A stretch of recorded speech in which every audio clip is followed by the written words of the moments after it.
Marriage is dead. And this is the reason why it's dead.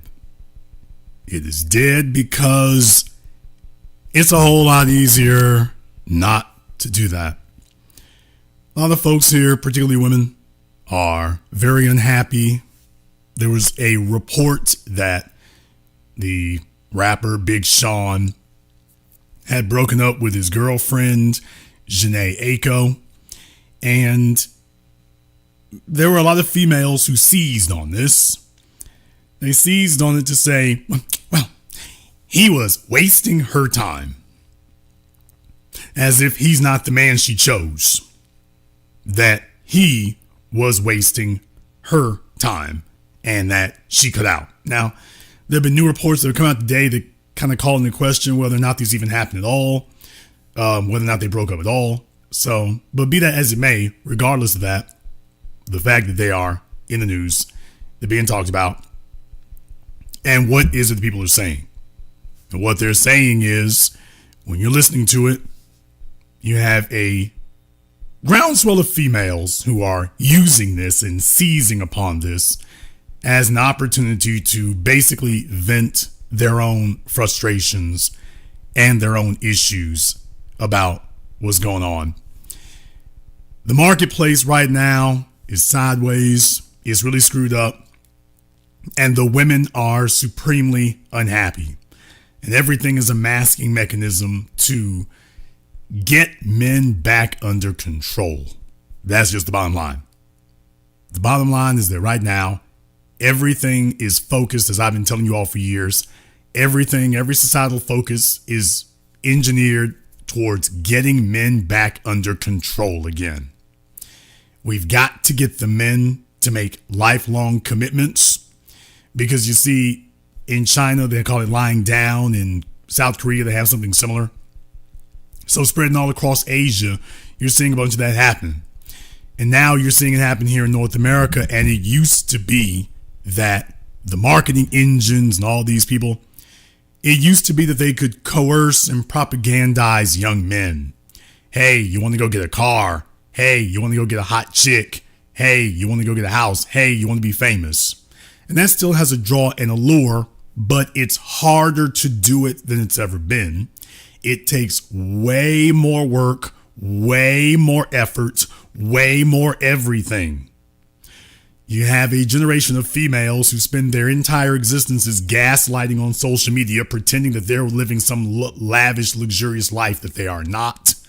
And they use this lying as a way of trying to gaslight males to tell them, get back on the hamster wheel and you need to run faster and try harder so that I can have a more cushiony life.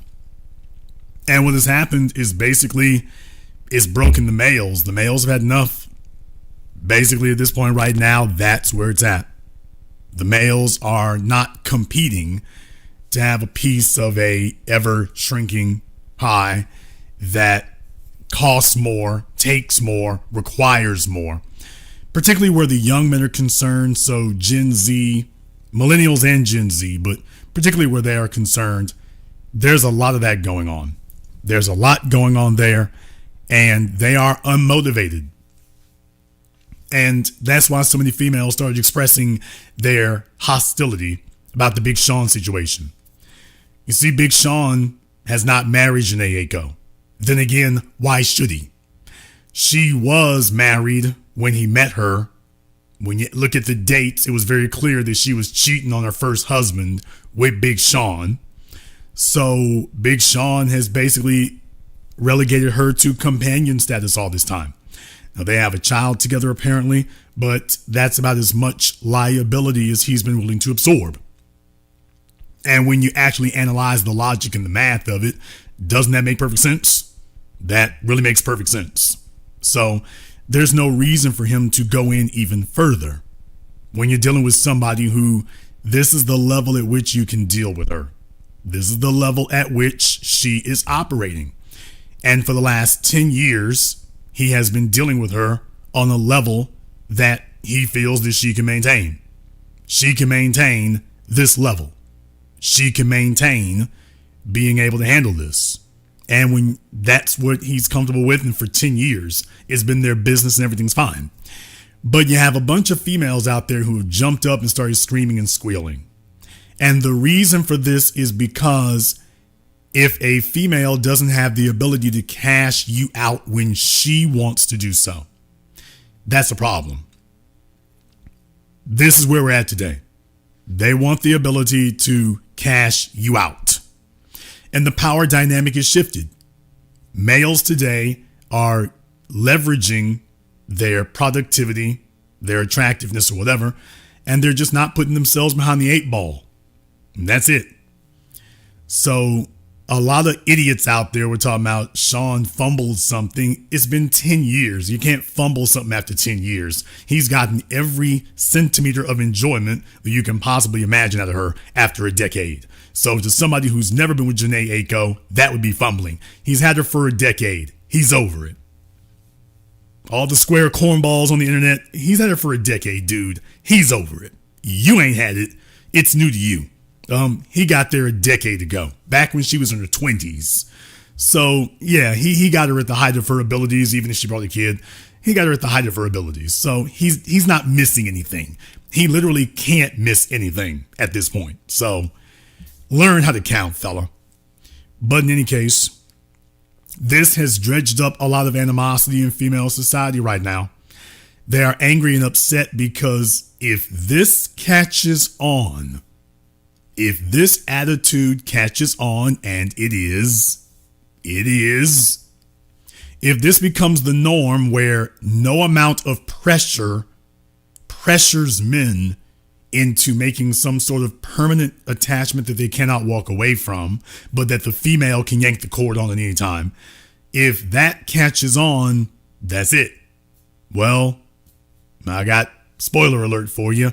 It's catching on. And the more we talk to them, the more they realize that. You've got three groups of males out here right now.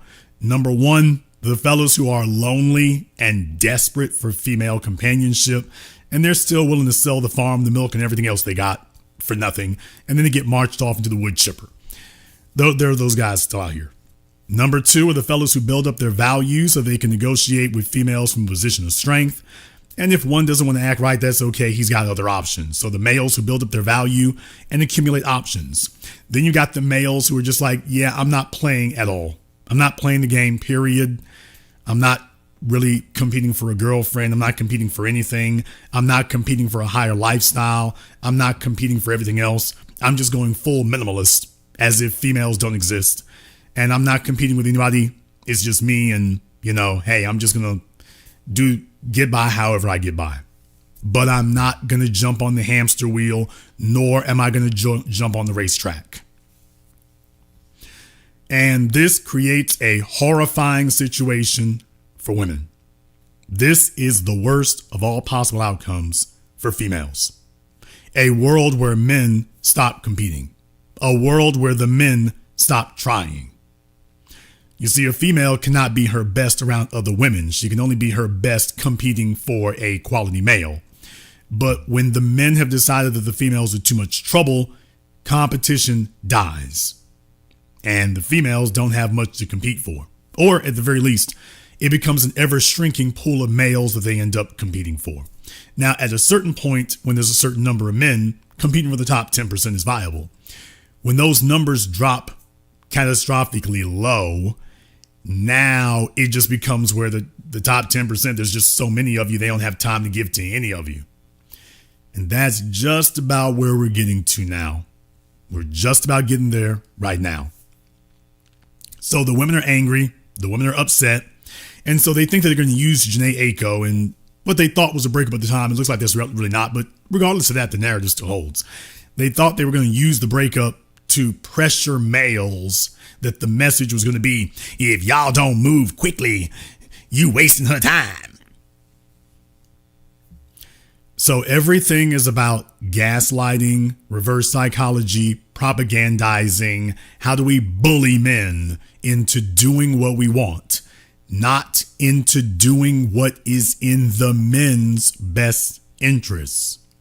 This is the question and the point that nobody's dealing with, nobody's talking about except here at the Definitive School of Power Dynamics. What is in men's best interests?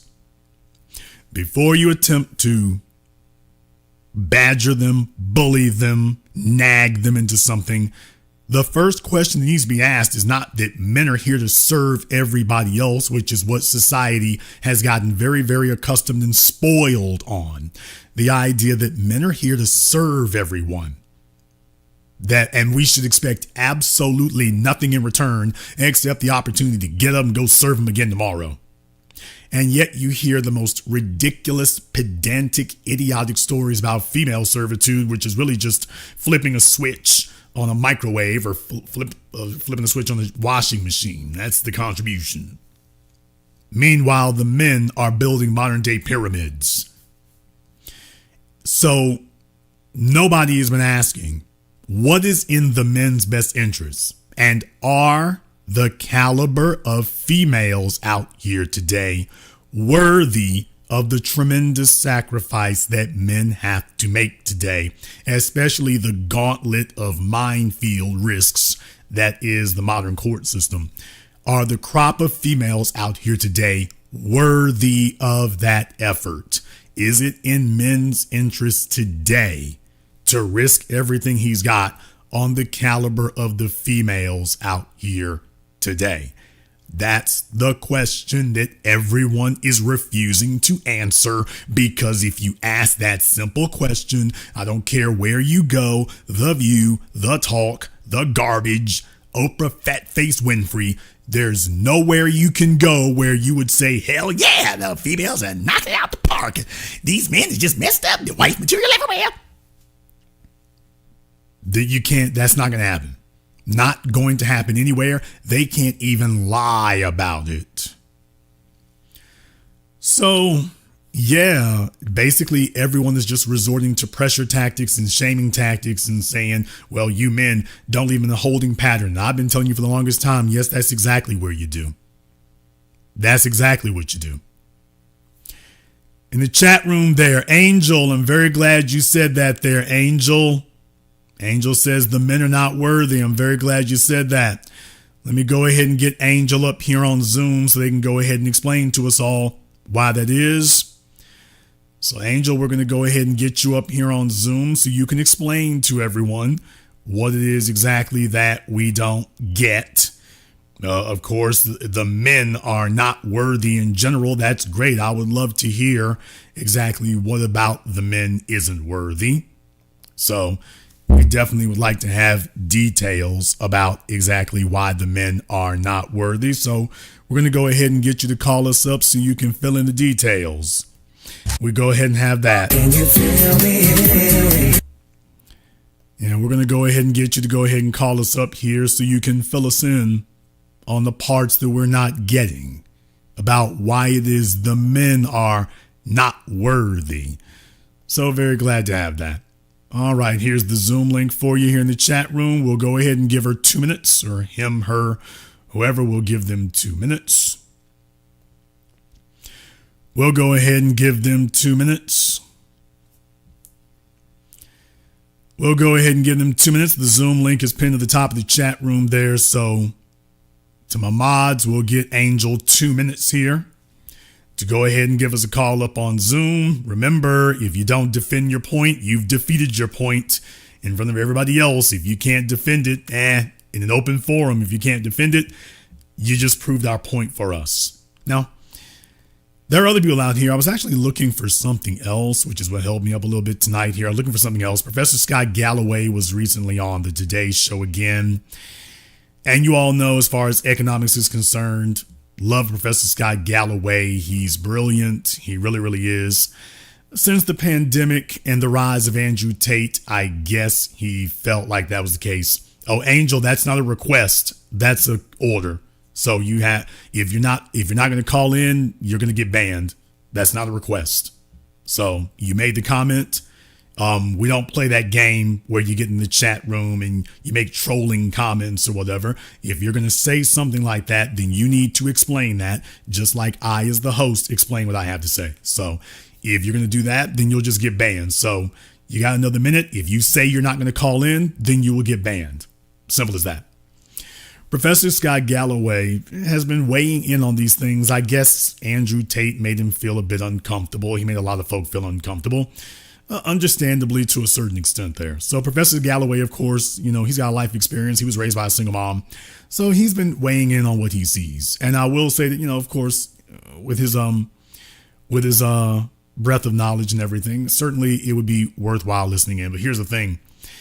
This is from the Today Show. This was from the Today Show, as you can see. But while I was scrolling down through the Today Show's videos, this actually came up before that. This right here came up. I took my husband's last name after we got married.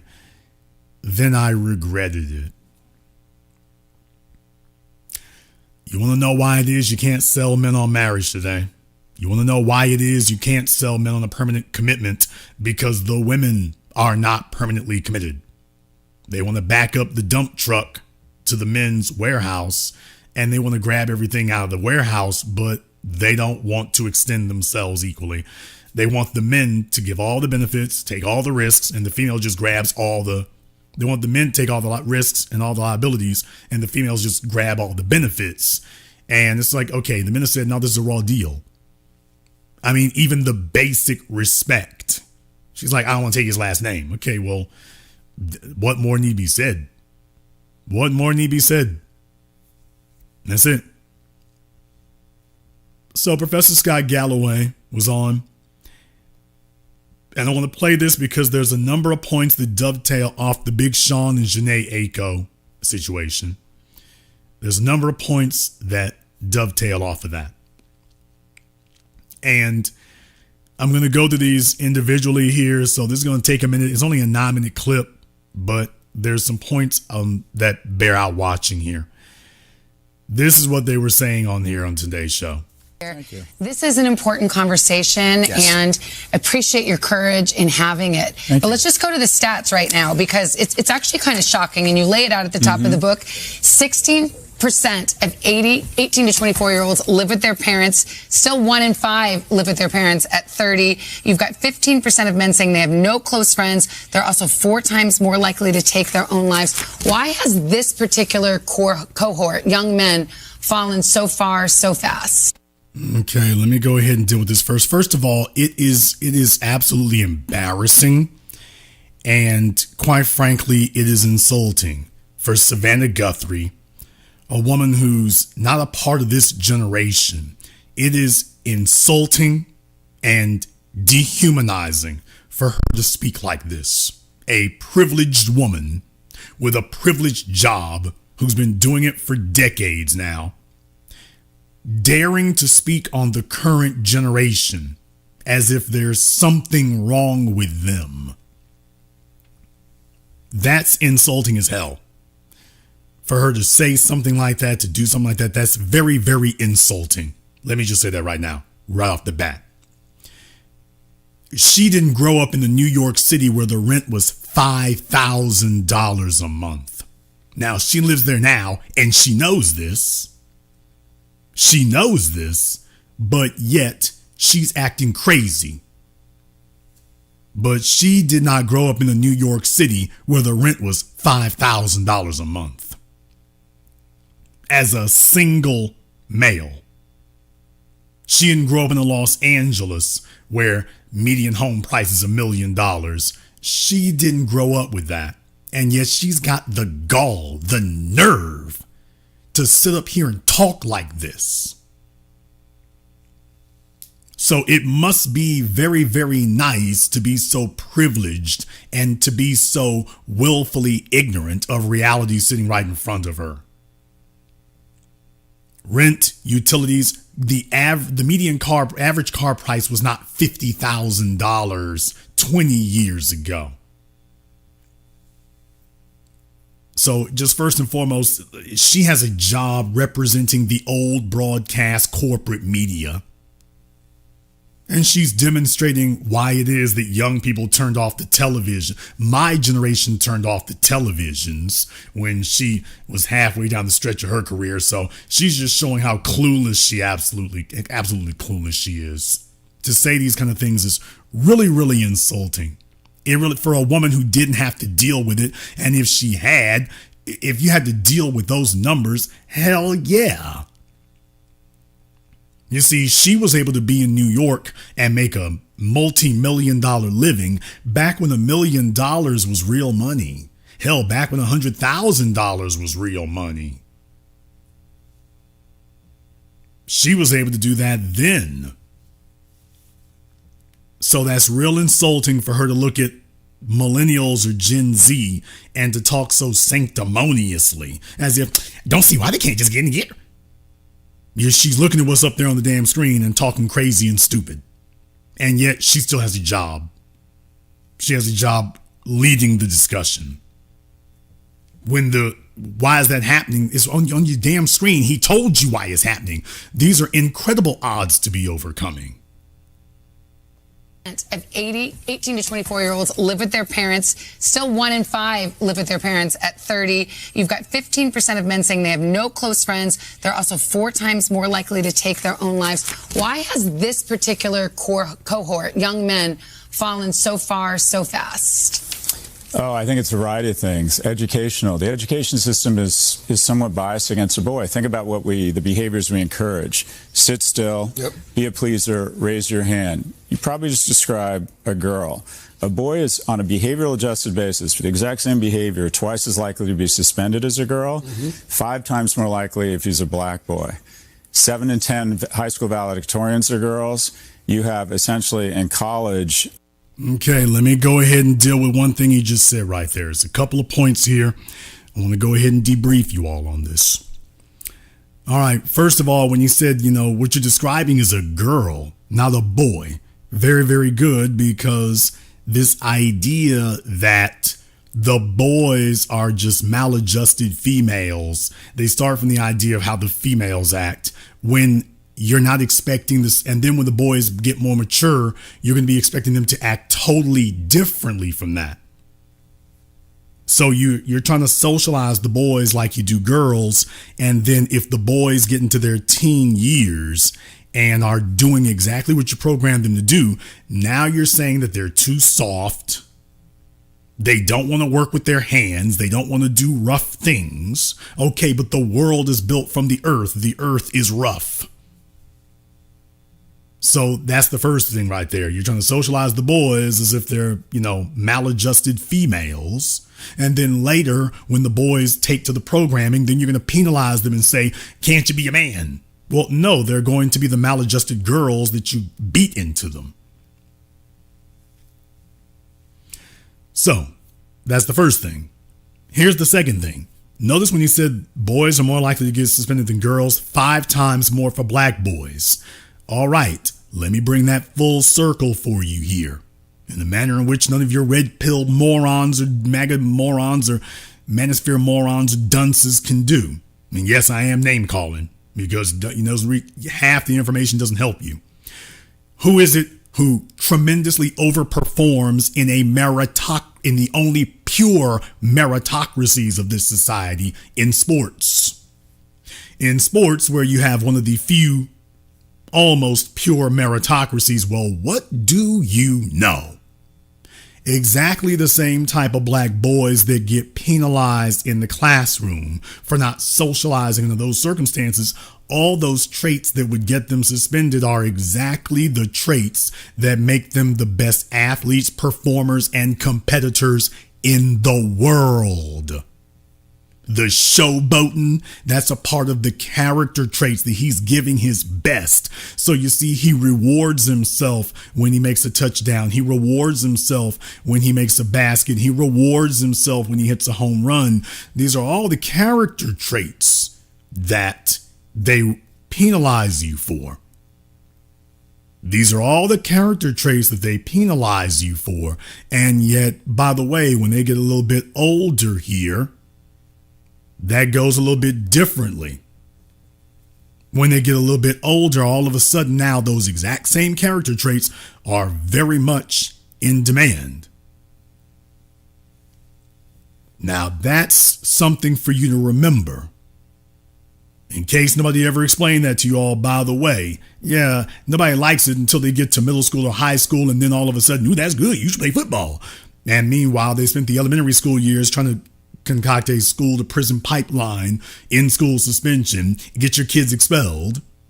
But then all of a sudden, those very same character traits, why they love it because it makes colleges billions and billions of dollars, in the NFL billions and billions more. Ain't that funny how being a male is, particularly a black male? It's going to be, you're going to have 2-to-1 female to male college graduates. So there's a bit of a bias. 50 years ago when it was 46.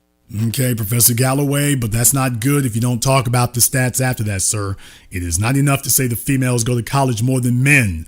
The females also have a bunch of useless degrees and a truckload of debt. They are the biggest carriers of student loan debt, credit card debt, consumer debt, now mortgage debt. So that going to college thing, dude, I mean, you're a professor there. You've spoken about this. You know that doesn't mean anything. Going to college doesn't mean anything anymore. That's an anecdote from the 70s and the 80s. It stopped being relevant in the 90s. So citing this idea that the women are all running like lemmings over the cliff into the ocean, that's a winning move. The fact that the men are only doing it at half the rate as the females, that shows you that the men know something that the females either don't know or refuse to accept. If the men have backed off to the tune that we just been going less and less and less, to the tune that now only half of us are willing to go there, the females are twice as likely to go. Okay, then what does that tell you, Professor Galloway? The males have figured out something that the females haven't. Otherwise, our salaries would have plummeted, our wages would have plummeted. That has not occurred. That hasn't occurred. So we know something the females don't know, and the females are still walking off into the meat grinder and suffering the consequences. So that little college statistical anecdote, man, that stopped being relevant a long time ago, man. It's going to be, you're going to have 2-to-1 female to male college graduates. So there's a bit of a bias. 50 years ago when it was 40-60 female to male, we had Title IX, which was great, and women were still on their way up. Now it's flipped. It's more like 66-33 female to male graduation, but there's no discussion of male affirmative action. So we have an educational system bias against them. We have economic. You don't hear the men complaining about this, though. Here's the problem. You don't hear the men complaining about this. So the females go to college more than us. So damn what? So what? We are still kicking ass across the board, outperforming across the board, money making across the board. So we're not complaining about that. That's not a flex. We're going to college more than you males are. We figured it out a little bit sooner. It's like, yeah, you go ahead and keep doing that. It's not a flex, man. It's not a flex. Female to male graduation, but there's no discussion of male affirmative action. So we have an educational system bias against them. We have economic policies that have effectively taken money from young people and transferred it to people my age. People my age are 72% wealthier than they were 40 years ago. People under the age of 40 are 24% less wealthy. And something we don't like to acknowledge is that men become somewhat unattractive to the opposite sex and lack self-esteem and lose their role when they're not economically viable. He said somewhat less attractive, somewhat. Come on, man. Why are we doing that? Why are we saying somewhat? Come on, man. Scott's talked about this before, too. Somewhat less attractive. Come on, man. Somewhat. Something we don't like to acknowledge is that men become somewhat unattractive to the opposite sex and lack self-esteem and lose their role when they're not economically viable. 3/4 of women say economic viability is key to mate. It's only a quarter of men who say that. So they have fewer educational opportunities. Okay, here's the problem. What does, quote, economically viable mean? See, we can't really get to the root of what the problem is if we do not or we refuse to define these terms. You can't use vague generalities open to interpretation. We need something we can measure. What exactly do you mean by economically viable? Because this is very deceptive, Males are goal-oriented creatures. If the specific goal is articulated clearly and plainly, men will achieve it and usually exceed it. But if you leave it vague, then you've got the males on a hamster wheel. The problem with that hamster wheel is if you don't tell them exactly what is expected of them, what you have them doing by default is they're running as hard as they possibly can. And in reality, they're usually doing a lot more than they actually had to achieve what was necessary. Okay, but the society benefits when you don't tell males what the real number is. You just get them to run their tongues out of their mouths and you just run as hard as you can. And you're just sitting there the whole time. Am I running fast enough? Am I running fast enough? Am I running fast enough? And everybody's going to tell you, run a little bit harder. Now you're doing the work of 5 and 8 other males. So when everyone refuses to tell you exactly what the number is or exactly what the standard is, this is yet another way of deceiving males and forcing them or coercing them into doing a whole lot more than they have to do so that you can squeeze more benefits out of them. Now, those of you who are students here of the Black Book, that had to debunk the red pill nonsense and garbage years ago because no one would say what it is. Economically viable means, to the average female, economically viable simply means you are a male who can do, usually it's 150% to 200% more than her minimum. If she makes $40,000 a year, she wants you to make $70,000 to $80,000. If she makes $80,000 a year, she wants you to make $150,000 a year. If she makes $100,000 a year, she expects you to make $200,000, $250,000. Otherwise, you are not economically viable. See, economically viable does not mean survival. It doesn't mean living wage. That is not what females are aiming for. Whether they actually are worthy of it or not, whether or not they actually qualify for it or not. When a female talks about economic viability, she means the male needs to make 50 to 100% more than she does. Whatever she makes, she expects you to outstrip that. And if you don't, well, that is what makes you economically unviable, although the term that they really used before Professor Galloway was economically undesirable. Economically undesirable, not viable, undesirable. You see, desire is a biological response. Desire is a physiological, biological, involuntary response. So as soon as you tell her that you make the same amount of money that she does, she just doesn't get that biological reaction, that electrical charge that doesn't take any effort or work. She doesn't get that. So you're not desirable. And if she doesn't have that biological reaction, well, then you're just not, she just doesn't feel anything. And then she's going to tell you that it's your fault that she doesn't feel anything. It's not her fault. That's your fault. Economically viable. 3/4 of women say economic viability is key to mate. It's only 1/4 of men who say that. So they have fewer educational opportunities. They have legislative policies and tax policies that have taken money out of them. They've also been a little bit pathologized. I talk about the fact that a man's desire to have a relationship and, quite frankly, to have sex, it's been pathologized. But that fire should and is usually used to be a better man. Dress better, be in shape. The secret weapon for attracting a mate, a kindness practice.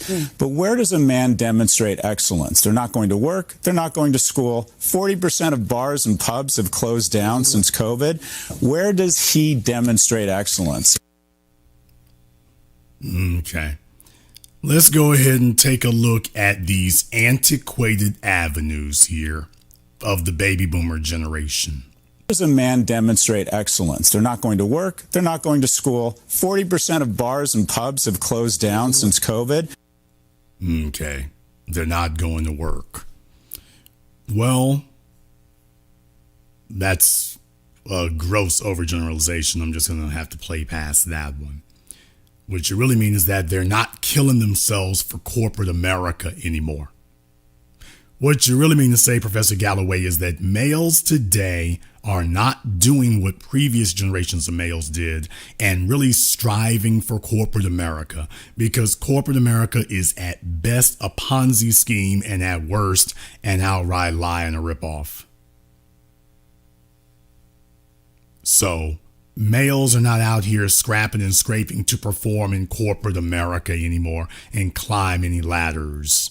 They're not doing that. They're not doing that. So that's it. So that's about your job marketplace. Corporate America turned against the employees decades ago. The young men today are not playing the game of helping corporate America because they get it. They get it that corporate America has turned against everybody. So once again, just like the colleges are not playing the game. They're not going to college. We already covered that there before. The bars and the pubs and things, here's the problem with that. What was the benefit that males were getting out of that? Now, there are certain places they could go where they could meet up with each other. But let's just be honest. Where females are concerned, were males ever really getting any substantial benefit from that? All those years and decades of going to the bars and stuff before you had the internet, what was the benefit that men were really getting out of that? The fellas who go into the club was just their thing. Okay, those dudes operated well in that environment, but the females loved it because ladies' night, free drinks, all this stuff. So it was basically a social welfare benefit program. No wonder the females loved it. What was the benefit that the men received from the bars and the clubs as far as females are concerned for the last 100 years? What did men actually get? See, we're actually asking these questions now. We're not just accepting these historical anecdotes at face value and then walking on here. That's not what we're doing. That's not what we're doing. So we're not playing that game. We know that dudes wasn't really getting anything out of going to bars and clubs. So what's the point of going? What are you going to get except the opportunity to buy a bunch of overpriced drinks for a bunch of chicks who are really just playing the field? They're going there to soak up a bunch of attention and get some men to pay for liquor that they could not otherwise afford on their own. And then they're going to go back home with a bloated ego telling themselves, I got over on all those guys. Now, there's the nasty little secret that nobody wants to talk about. If the women would be totally honest with you, they would tell you, yeah, I really went to go feel like I was getting over on those guys. A bunch of men get over on me, so I go to the bar so I can go victimize some guys. So this is me getting some get back. So I'm handing you all the bill for all these other fellas out here, and you're going to give me some unearned free benefits. And what's better, you're doing it because you're chasing some sex, and I know the whole time that I'm not going to do anything for you. I'm here to lead you on, but I'm not going to do anything. I already know I'm not going to do anything for you. I'm just here to extract liquor from you. So, yeah, I mean, the things are closed down because they cannot make a value proposition to the men, particularly the young men of today. Your bars and clubs and pubs can't really make a value proposition to them. If they could, that's where the males would be. That's where the males would be. The males would be there if there was a value proposition. But you know that there's not one. So what it really tells you is all these avenues from schools to jobs to everything else, they're waking up and they're asking themselves, okay, how is this in my interests?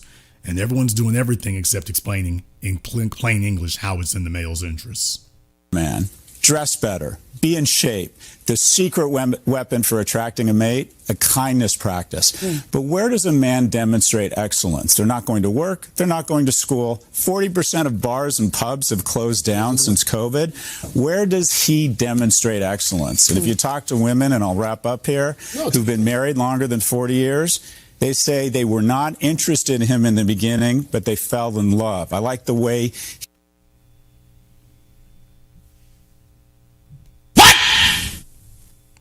Did you hear that? Let me back that up one more again. Where does he demonstrate excellence? And if you talk to women, and I'll wrap up here, who've been married longer than 40 years, they say they were not interested in him in the beginning, but they fell in love. I like the way he danced. I was not interested in him in the beginning, but I fell in love. All right. Let's take this. And Professor Galloway is a smart man. And I'm doing this respectfully as a teaching moment to Professor Galloway here, because we're having data and information thrown at us. Now, if this were somebody else, I would challenge where their data came from. This is Professor Galloway. I'm not challenging him on that. I'm not that stupid. However, I'm going to take it at face value and say, now let's dissect the data that you just gave us. Let's dissect the information. We're not going to make an assumption. Let's take a look at the actual facts. Women who have been married 40 years or longer. Well, that means since 1985. And that means they were born at least 20 years before that. So Professor Galloway is telling us women in their 60s. Back from the A-Team era. Back from the Rocky II, Rocky III era. So I want to just get that out there first. The generation of females he's referring to, did they have the expectations of the young females today? Are we comparing apples to apples? Even still. All right. Dissect the data even further. I'm going to say, because that one point right there is devastating. If you listen to what he just said, they've been married for 40 years. Dude. Come on. Come on. 40 years. All right. Next up here, she didn't really like him when she met him. Okay, well, that kind of explains that over 50% divorce rate now, doesn't it? Damn! Yeah, this kind of explains that 50% divorce rate, don't it? Doesn't it? Yeah, for the ones that were left out of that over 50% divorce rate. Think about this for a few moments. I didn't really like him when I wasn't really into him when I met him. Wow. Well, that's amazing, because I assure you, the man who married you was into you. And this is the best that men could hope for? This is from 40 years ago, and you wonder why the young men of today have said, man, screw this, I'm out. Yeah, because it explains that over 50% divorce rate. That this perfectly explains it, doesn't it? 40% of bars and pubs have closed down since COVID. Where does he demonstrate excellence? And if you talk to women, and I'll wrap up here, who've been married longer than 40 years, they say they were not interested in him in the beginning, but they fell in love. I like the way he danced. He was kind to his parents. He was great at work. Where does a young man demonstrate excellence now in a world of remote work? Okay, folks, show me the female today who says, what I really like about a guy is that he's kind to his parents or helps little old ladies across the street. Nigga, please. That sounds so wonderful as an abstract. Show me the females today who that's what they're really insisting on as a major character point. It's like, wait. Do you help the little ladies cross the street now? Show me the young females today who those are the key characteristics that they're looking for in a man. Women, and I'll wrap up here, who've been married longer than 40 years. They say they were not interested in him in the beginning, but they fell in love. I like the way he danced. He was kind to his parents. He was great at work. Where does a young... He was kind to his parents and was great at work. Great at work. That sounds like he makes a bunch of money. He could dance. Well, is that Mr. Kind? Because that sounds like Mr. Swag to me. And if he can dance, isn't that something that she could see at the beginning? That's not really something she's got to, fight to go figure out now, is it? I'm pretty sure that's something she's going to run into from the beginning. But by the way, you take a look at those data points, those qualifiers he just named. Please show me a 25-year-old who's on your social media saying that that's a key thing that she's looking for. You show that to me. I'll wait. No, I won't, because it's not there. Man demonstrate excellence now in a world of remote work. You should share that stat we were just talking about 45%, which I found staggering in the book, because I was one of those young men that spent the better part of my teenage years and 20 years trying to pick up women. Yep. And apparently that stopped as well. 45% of men 18 to 24 have never asked a woman out in person. That's okay. Let's go ahead and deal with that, Professor Galloway. He says between those ages that they haven't asked a girl out in person. What he's not addressing is the fact that the females today, and I'm saying females from grade school on, they have become so sharp. They have become so razor sharp cutting that from elementary school to middle school, they make it very, very clear who the boys are that they respond to, and the others simply do not exist. Now, that's what it is today. This is no longer a college phenomena. Truth be told, it wasn't one when I was in school, but now it has become so acute. It has become so piercing. It has become so all-encompassing that the boys get the message by the time they're in middle school. The girls are so singular-minded that they made it very clear from elementary school and stuff. Yes, they got cell phones, Instagram, TikTok. They're looking for a certain type of male, and if that's not you, then you don't exist. This is not a phenomenon that males are running into later. This is something that they're running into in grade school, in middle school, by high school. It's fully metastasized. So by the time you get to age 18 in college, they've already been through this ringer before. We didn't have to compete with Instagram back in the day. Now, and it was hard enough back then before Instagram, it was already hard enough. In this era here, oh no, you are in an era where these males don't exist. You're just invisible to these females. So yeah, by the time they get to college, half these fellas are like, yeah, you know what? Forget about it. Well, I already know what the answer is going to be. So why would I sit up here and hurt myself on this? I'm just not playing along. Excellence. And if you talk to women, and I'll wrap up here, who've been married longer than 40 years, they say they were not interested in him in the beginning, but they fell in love. I like the way he danced. He was kind to his parents. He was great at work. Where does a young man demonstrate excellence now in a world of remote work? You should share that stat we were just talking about 45%, which I found staggering in the book, because I was one of those young men that spent the better part of my teenage years and 20 years trying to pick up women. Yep. And apparently that stopped as well. 45% of men 18 to 24 have never asked a woman out in person. That's eye-popping. And the question is why? Why is that? I think that no man wants to be that guy.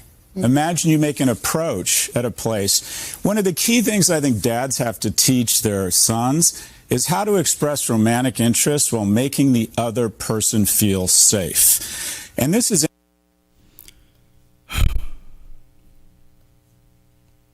Okay. How to express romantic interest while making the other person feel safe. Okay. In a day and age where females, we've got the weaponization of accusations against males at a frightening level, from Brian Banks to so many others. How about making the males feel safe? How about that? See, we've entered an era where females will just lie in a heartbeat. And then you're telling the males that they need to approach the females. When literally we have to have girlfriend contracts today, Professor Galloway. Professor Galloway, you need to listen. You're talking about a world that doesn't exist anymore. I mean, back in the day, we had that movie Cherry 2000 or Cherry 3000, and it's insane. Now we have to have girlfriend contracts because the females cannot be trusted to simply get up and leave if the man that they want says, you know what, I'm done. We have a situation where literally, if they see the government is their backup to physically extort men. We have to have contracts and agreements because the women cannot be believed at their word. You have entirely too many men, and every female's got a story about that where if she didn't like what happened, well, she decided, well, I've got other avenues, even if I have to lie. So you see, there's something that men don't want to go into there. There's the thing we can't go into there. Cassandra, a man has no way to tell if he can trust you. So please talk about something logical and rational. It's not up for men to try to decipher if they can trust you or not. That should be a given. And we're not going to go out and go test every random bush out there and check and see if there's a tiger hiding in it. Far better to avoid the risk altogether and just have a peaceful day, even if that day does not involve females. Now, the women are very upset about this, but by the way, this is what happens when you attempt to weaponize everything. This is the part you run into. This idea that if you don't like things, you're going to weaponize it.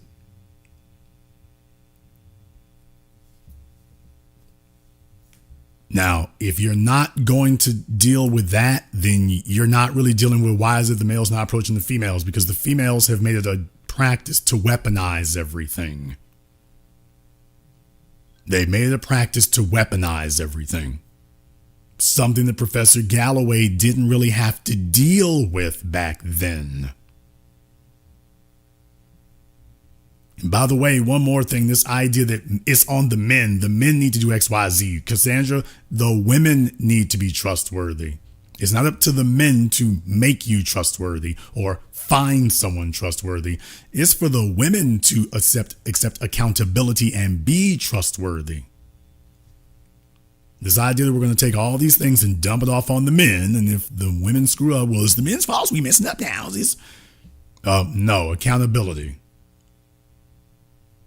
If you all agree with that, give me the green check mark emoji in the chat room and hit the likes button for me.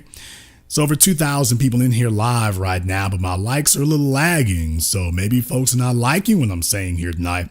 Maybe we got a bunch of Jhene Ako fans who feel like the rest of us need to be more sympathetic, but if you all agree with what you're hearing here tonight, give me the green check mark emoji in the chat room and hit the likes button for me.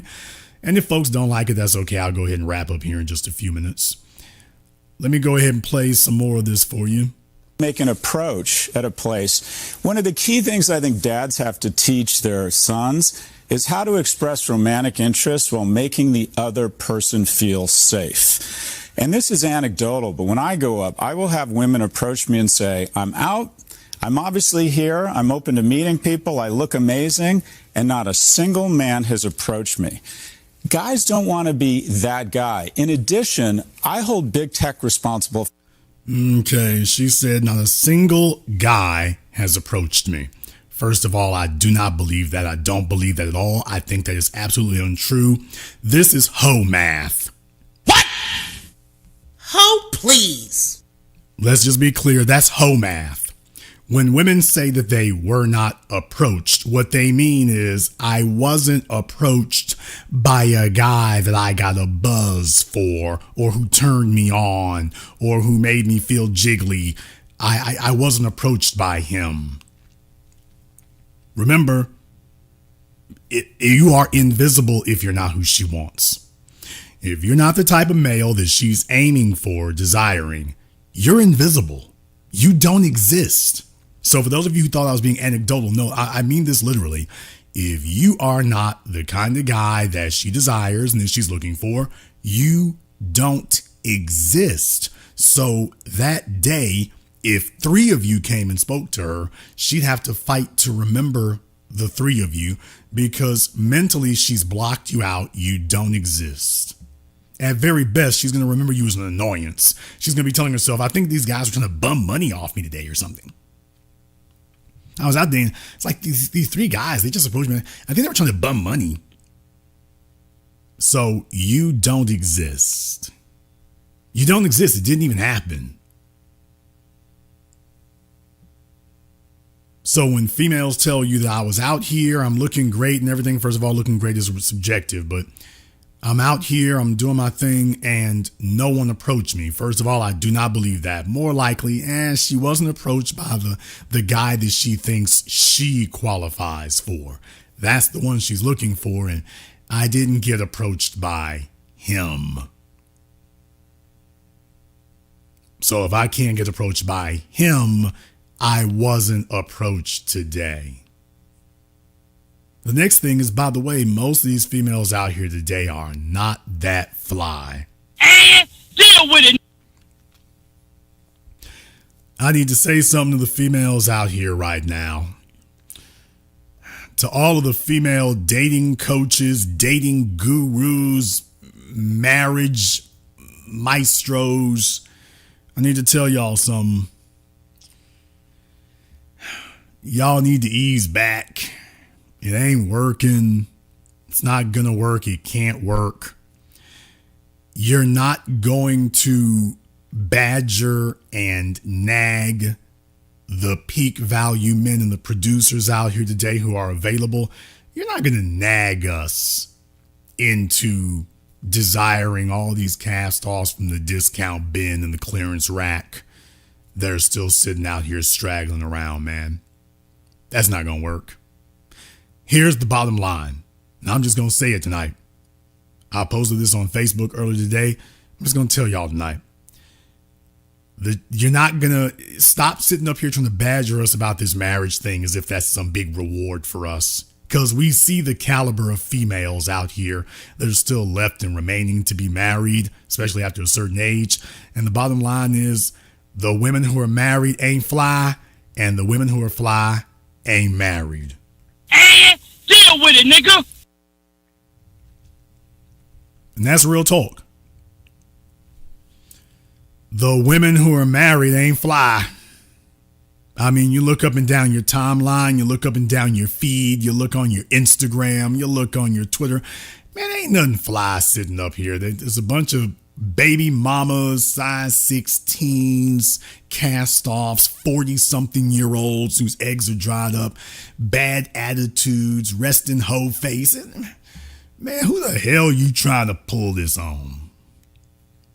There's not prime real estate out here. There isn't anything that a man's like, ooh, let me take on a 30-year mortgage for, except for, the dumpy, lonely dudes and the pension pimps and the salary simps. I mean, them guys right there, off the lambs of the slaughter, they go. They was those fellas I was talking about before. They're just so down and out and lonely, they'll just take anything at this point. But the bottom line is, it's for real. It's for real. The women who are married ain't fly. And the chicks who are fly, they're not married. So all this jangling this marriage thing, baby, that's not an incentive for us, man. We can see what's available. I mean, who the hell are you trying to pull this on? We can see what's out there. We see what's out there, man. There's not anything really great out there like that. I mean, there's few and far between. But there's not like there's a wealth of them. And everybody's talking as if there really is. No, there's not. There really, really isn't. There isn't anything. It's not like we're tripping over a bunch of females that a fellow who's making mid sixes and seven figures would be like, damn, this is worth competing for. What the hell? That's why I have the thumbnail image you all see tonight. Yeah, chicks with their useless college degrees. Okay, but then she's coming to you with a gang of another dude's kids from her stupid thought era, which, by the way, is not an era. It's a lifelong practice. She's coming to you with kids. She's coming to you with STDs. She's coming to you with baggage. She's coming to you with debts. And, okay, tell me, how hard am I supposed to work for that? Tell me, how hard am I supposed to work for that? How much effort am I supposed to put into that? How much am I supposed to do for that? Is that $500,000? $1 million? What's how much effort am I supposed to put in for that? See, if we're not going to talk about that part right there, that's the problem. That's the problem. If we're not discussing how much effort am I going to put in for that, because if I have to be desirable to them, okay, that costs me something. That costs me something. That's something you have to put a lot into when you get there. And so if you don't have that, you're just stuck. So they want men to put in hella effort. Okay, and take on 30 and 40-year mortgages, and I'm going to pay for cruises and stuff. Okay, so you're giving top value benefits, and then you look up and down the damn timeline of what the hell is out here, man. You're looking up and down the timeline of what's out here. You're looking at what's available. Ain't no stunners, man. There's not high value females like that. This is just some stuff y'all saying. You bring through somebody's ragged out, aged out chick, and then it's, okay, here you go, flop. All right, fellas, get to work. Baby, if it was that damn apparent, you wouldn't need anybody to say anything. The great thing about social media is it's opened the world. Everything is very, very obvious. If there was a bunch of wife material out here, if females that were worth you giving up your independence as a male and your benefits, if that was worth it, it would be incredibly painfully obvious. You wouldn't have to have people writing books and doing articles. It would be painfully obvious. But it isn't. It isn't. There's the issue. So folks need to ease back with all the gaslighting and the high pressure tactics and the masquerading. And well, you fellas right here, what you're really meaning is that, hey, fellas, the society and the economy needs you to put yourself in self-imposed servitude. We'll have the woman as your overseer. Work your ass off to contribute and buy as much as you can. A bunch of crap that you never would have bought if you weren't with her in the first place, by the way. But now that you're there, go ahead and go overspend to keep her happy. And she's our agent in your home to boost capitalism and work you to death. Is that a man's best interest?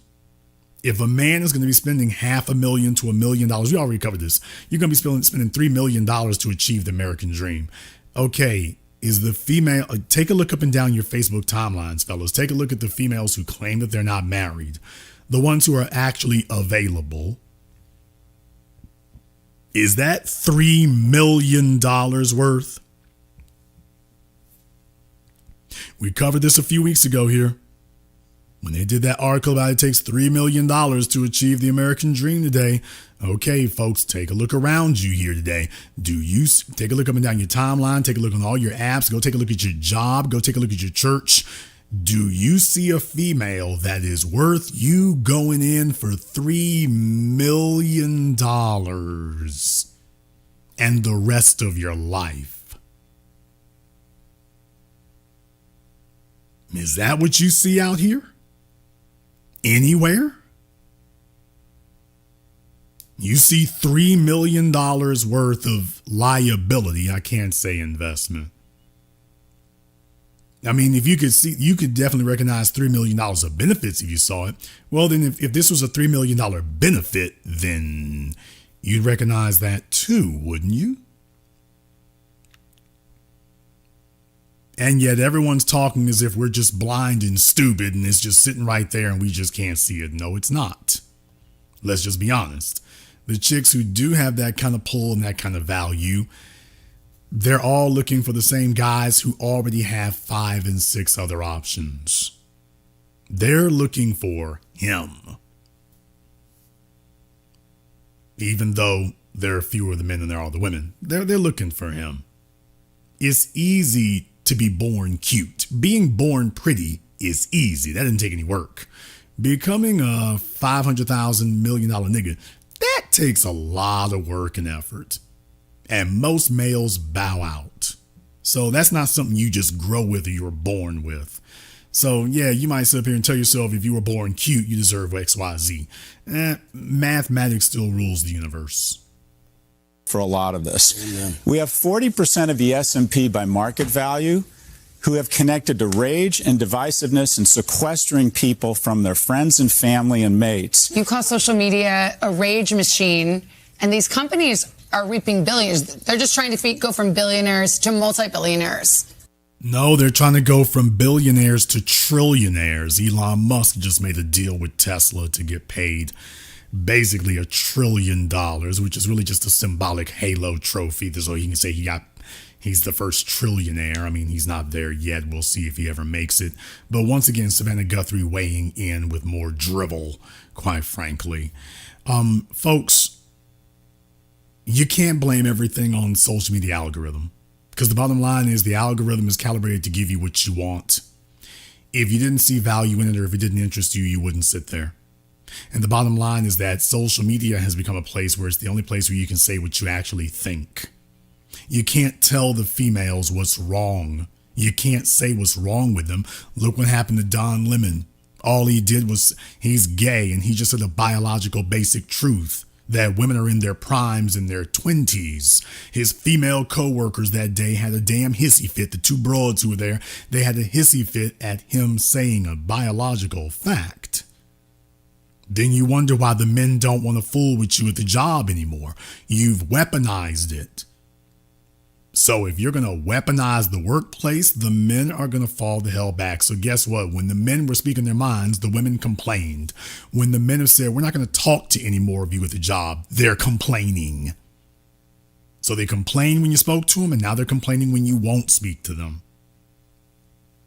And social media is one of the few places where people can say exactly what it is they're thinking without having to be overly concerned that somebody being offended is going to immediately silence them. Females have decided to weaponize everything, and if they're not happy, well, they'll just go tattle to somebody and silence you. Okay, well, the men have just receded backwards and whatnot, and what they're being greeted with is silence, and the females are realizing something.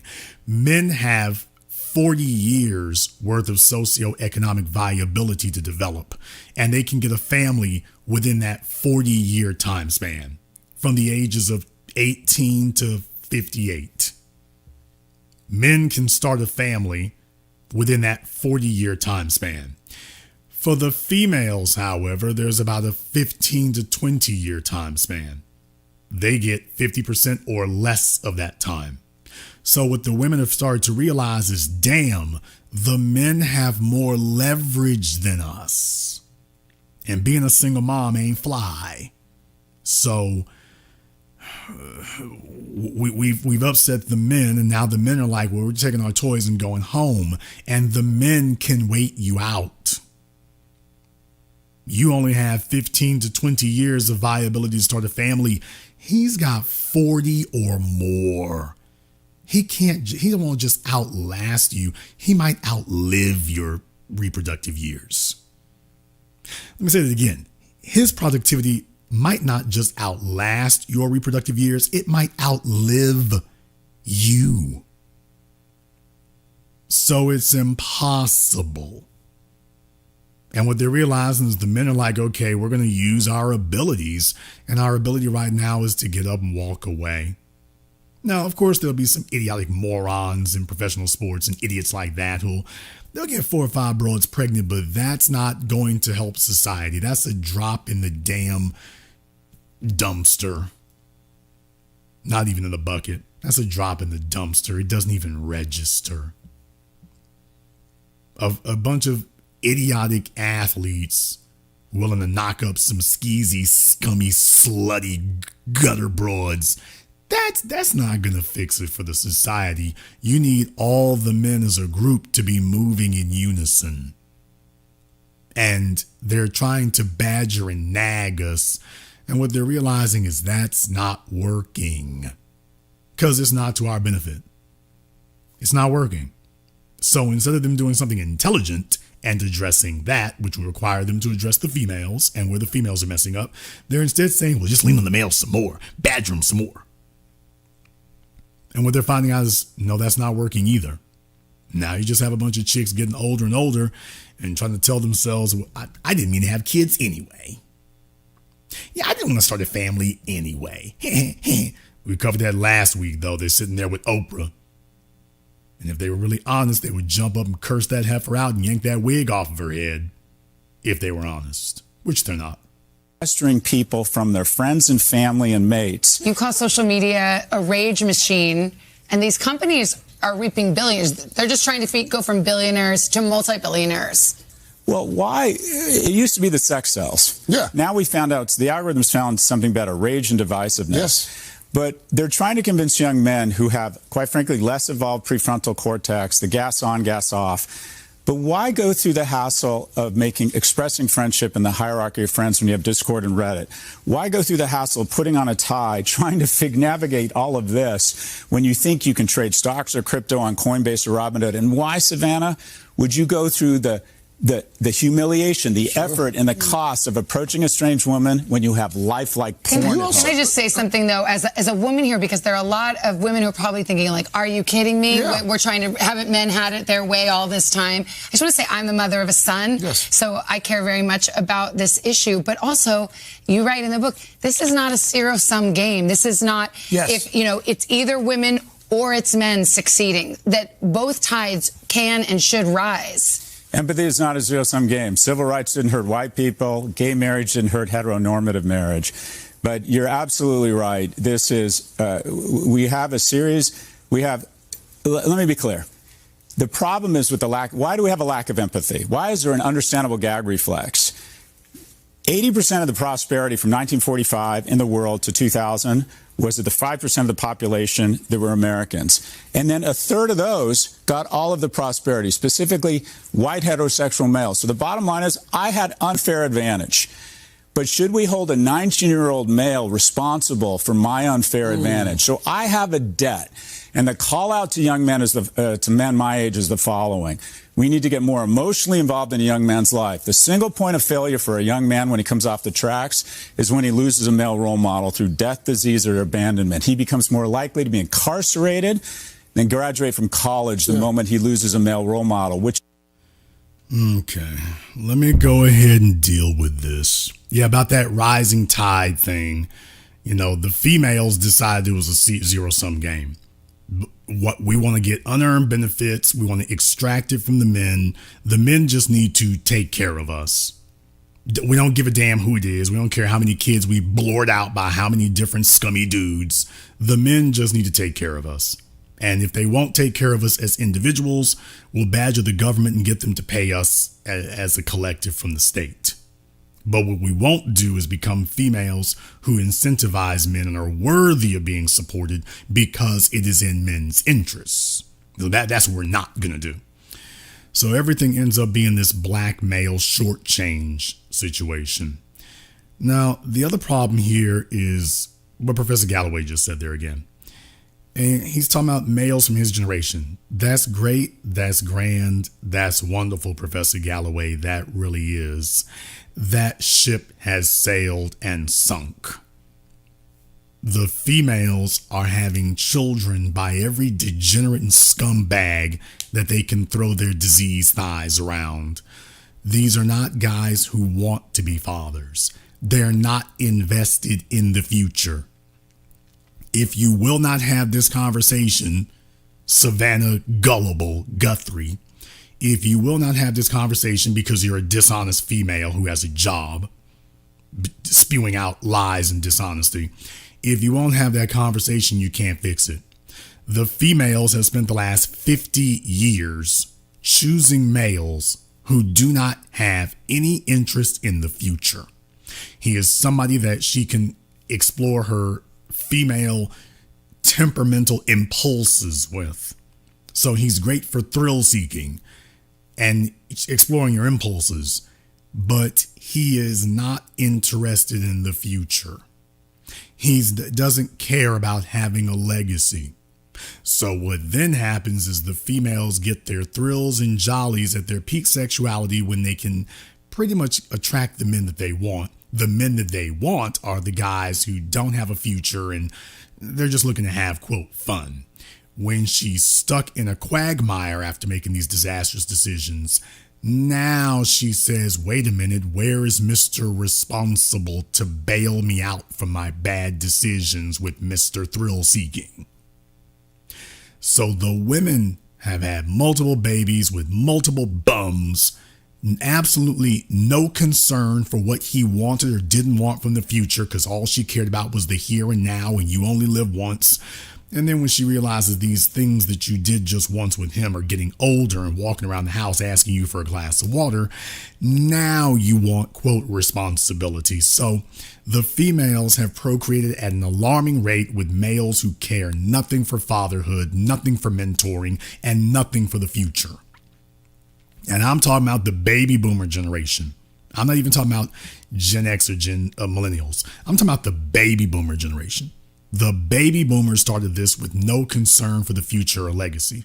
So Professor Galloway is appealing to males who are actually concerned about the future and legacy.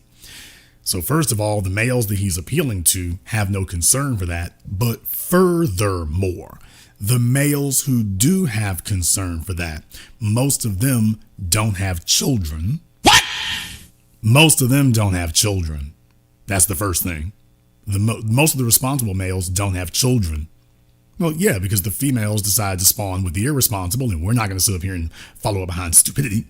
So most of those guys don't have children to begin with, and what you're asking is for those of us who don't have children to step in and bail out every hoe and slut, which is 40, 50, 60% of the population, and go take care of some other dude's kids, is what you're asking for to happen. You're asking for that to occur. And that is moral hazard.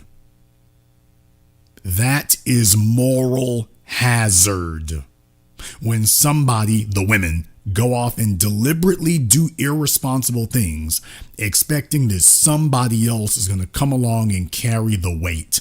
Well, what is their incentive not to repeat this behavior? Or for the girls who come up behind them not to repeat the behavior? So whether he realizes it or not, what he's advocating for is moral hazard. That's the only viable option, because the males he's appealing to, if they wanted to be responsible fathers, they would have been responsible fathers from day one. If they want this, what you're really talking about is all us males get together and attempt to bogart over some bushika hood rat slut and try to power play over her with her own kids. We don't have that kind of authority. Professor Galloway, a lot of your liberal friends in the government took that. So we don't have authority over some random single mom's kids. Even if she's the biggest screw up there was, we don't have authority to step in and move her aside, even if we wanted to.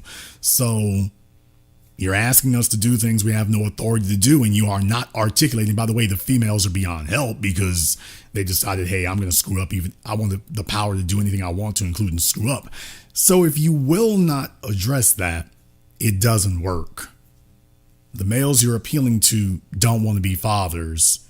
And the ones who do want to be fathers, well, they don't have the kids anyway. So you want us to go fight over the kids, the guys who don't want to be fathers, so to clean up the females' mistakes. Where's the benefit to us for that? How do I benefit from cleaning up another man's mistakes with his kids? I'm going to spend time and money and resources, and not even on my own genetic legacy, on somebody else's because, well, they're screwing up. Really? Where's the benefit to me? Now, I see how that benefits them. Where's the benefit to me? Man, when he comes off the tracks, is when he loses a male role model through death, disease, or abandonment. He becomes more likely to be incarcerated than graduate from college the moment he loses a male role model, which is interesting because girls actually have similar outcomes. The net sum of all the research is while boys are physically stronger, they're emotionally and neurologically much weaker. Men my age have to step up. If we want better men, we have to be better men. Scott, really quickly, we're almost out of time. I do want to show another graphic. I found this. Men his age have to step up without him ever saying what the stepping up is. And the other thing is, by the way, you folks have been real good for wanting to get the government to make laws against things. I think that's a fantastic idea. Why don't we get your generation to make some laws to require them to do some things and to penalize for the mess they made and to penalize them if they don't step up and get involved. How about that one? Very interesting in the book. You write about this crisis of, and we've talked about this, you write about the crisis of loneliness, just the inability of men to make friends. And there's a staggering graphic in the book. I think we have it. There it is. Just Google searches on where to make friends, feel lonely, where to meet people. And you can see there just how much those searches have skyrocketed over the past few years. To what can we attribute that? Why is it so hard for men, quite frankly, men of any age, to just make friends, to just hang out? There's fewer third places. Men aren't going to church. They're not going into work. They're not connecting to school. So where do they go to meet friends? And then they're up against life like the deepest pockets in the world that are essentially trying to sequester them from the rest of society. Professor Galloway, this doesn't help. When you do that, that doesn't help. With all due respect, Professor Galloway, that's a false statement. This is being framed in a completely inaccurate way. Females have weaponized the job. So talking to women at the job is an easy way to get fired. You will get fired if you talk to the pretty chick. You'll get fired if you don't talk to the ugly one. What? See, here's what nobody wants to talk about. You see, what the females did was if you're a man at the job, and let's just say that you're hitting on all the females except the little bug-eyed, buck-toothed, little fat, ugly one over there, why, she'll go and complain to HR about you talking to the other females. Well, yeah, because you're not talking to her. You're not interested in her. So, fellas, you can get in trouble if you talk to the pretty chicks. You can get in trouble if you talk to the ugly ones, and you can get in trouble if you don't talk to if you talk to some females and don't talk to others. This is what the females did. The females weaponized the job. The females weaponized the workplace to the extent that as a male, you could get in trouble if you don't talk to the little bug-eyed, ugly one over here. Yeah, you kick it with the other one, chicks over there. It's like, okay, but this little ugly one over here, you just keep it strictly business with her. And next thing you know, she's trying to test the waters to see if she can get you fired. Because her whole life, she's been unwanted. And so this is what they're doing at the workplace. So the men can go to work and just do their jobs. It's the females who are like, okay, the workplace is something to be weaponized because, like I say, women don't make as much as men. They don't aspire to as high as men do. So she's willing to lose a job because she'll just go get another job. For men, it goes differently.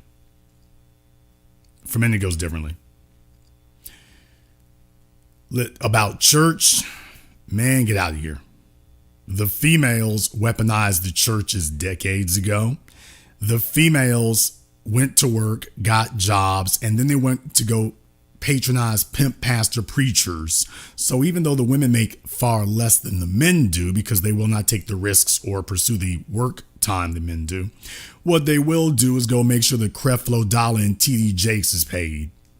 So Creflo Dollar and TD Jakes, even though the women make less, they put all them women's pennies together. So the women have been on a 5-decade crusade to enrich only the pastors who will say the things they want to hear. And what they want to hear is, you are not your mistakes. Oh, please. Those men need to do better. Jesus will make a way. So they go to pimp preachers who tell them what they want to hear. They don't go to preachers who will convict them of their sins and tell a baby you screwed up. They don't go to those churches. They stay away from those churches. Yeah, isn't that interesting? They don't go to those. They stay hideously away from those. Even though they're very available, they stay away from those. So the only churches that are really viable today is the female suck up to butt kissing prosperity preachers. Those are the only churches that the females go to. And men are not going to walk into a church to hear some charlatan. We're not going to do that. So the church has been weaponized, and as a result, the church has been abandoned. So these are not options for males today. They get the game, man. But they can see you already weaponized it, and everybody is upset and lamenting and wringing their hands because the males are not marching off into the mousetrap anymore. They want the men to go marching off into the mousetrap, and they're just not doing it. There's fewer third places. Men aren't going to church. They're not going into work. They're not connecting to school. So where do they go to meet friends? And then they're up against lifelike, the deepest pockets in the world that are essentially trying to sequester them from the rest of society. The only reason I graduated from college was, one, I got in, 76% admissions rate at UCLA when I applied. Now it's 9%. But also, and this is embarrassing to say, but one of the reasons I went on campus was not only to see my buddies, but the remote but possible chance I might meet someone and have a relationship. If I had lifelike synthetic porn on my phone and on my computer 24/7, I'm not sure I would have gone on campus as much. We are literally saying to young men, you don't have to have relationships. We are becoming less mammals. It's as if we are producing or evolving a new species of asocial, asexual males. Okay. Folks, females have no problem going to an Usher Raymond concert and approaching Usher. What? Females have no problem. I'm talking about by the hundreds and thousands. Ain't that right, Keke Palmer? Females with boyfriends, females with husbands, females with children. Why, they have no problem approaching Usher Raymond, and his herpes is not making them have any reservations, by the way. They have no problem approaching Chris Brown. They have no problem approaching all these other folk out here. Why, go to an NBA game, go to an NFL game. Go to a Travis Scott concert. Why, these females would be lined up. Yeah, in the case of Chris Brown, they pay to meet Chris Brown. So women have no problem approaching men. They have no problem approaching men every day. They have no problem approaching men over and over and over and over again. Hell, they have no problem paying money to go approach a man. But they amazingly start complaining about approaching you. Now, when it comes to approaching you, all of a sudden, they start complaining that the men need to do the approaching. And yet, well, baby, wasn't you sitting up here trying to get Drake's attention and trying to get some Kevin Garnett's attention? Weren't you just doing that? While she's telling you about, why do I have to approach you? Well, for the same reason that you approached Usher and Chris Brown. For the same reason you approached them. You didn't have a problem approaching them. So, Professor Galloway, this is not about AI porn. This is about their cell phones are not as unpleasant as the crop of females are. If you're refusing to address the female unpleasantness, nothing you have said has dealt with the fact, hey, why is it that all these other contrivances, and these are not accurate statements either, but even if you believe that, why are they legitimate challengers to actual real world females? These other things that can't do things that real world females can do. Why is it that in certain cases they're beating real world females? Could it be because the real world females are far less pleasant? They're less pleasant. They're more argumentative. They're more disruptive. They're more weaponizing. If you're not going to address that issue and you're going to make it on there's just something wrong with the men, what if there's nothing wrong with the men, Professor Galloway? What if the problem is not with the men? And if you refuse to confront that, then no, there is an issue here. It's about who's been changed over the last 5 decades. If we refuse to address that simple reality, you can't fix anything. For God's sakes, it's like we're planning our own extinction.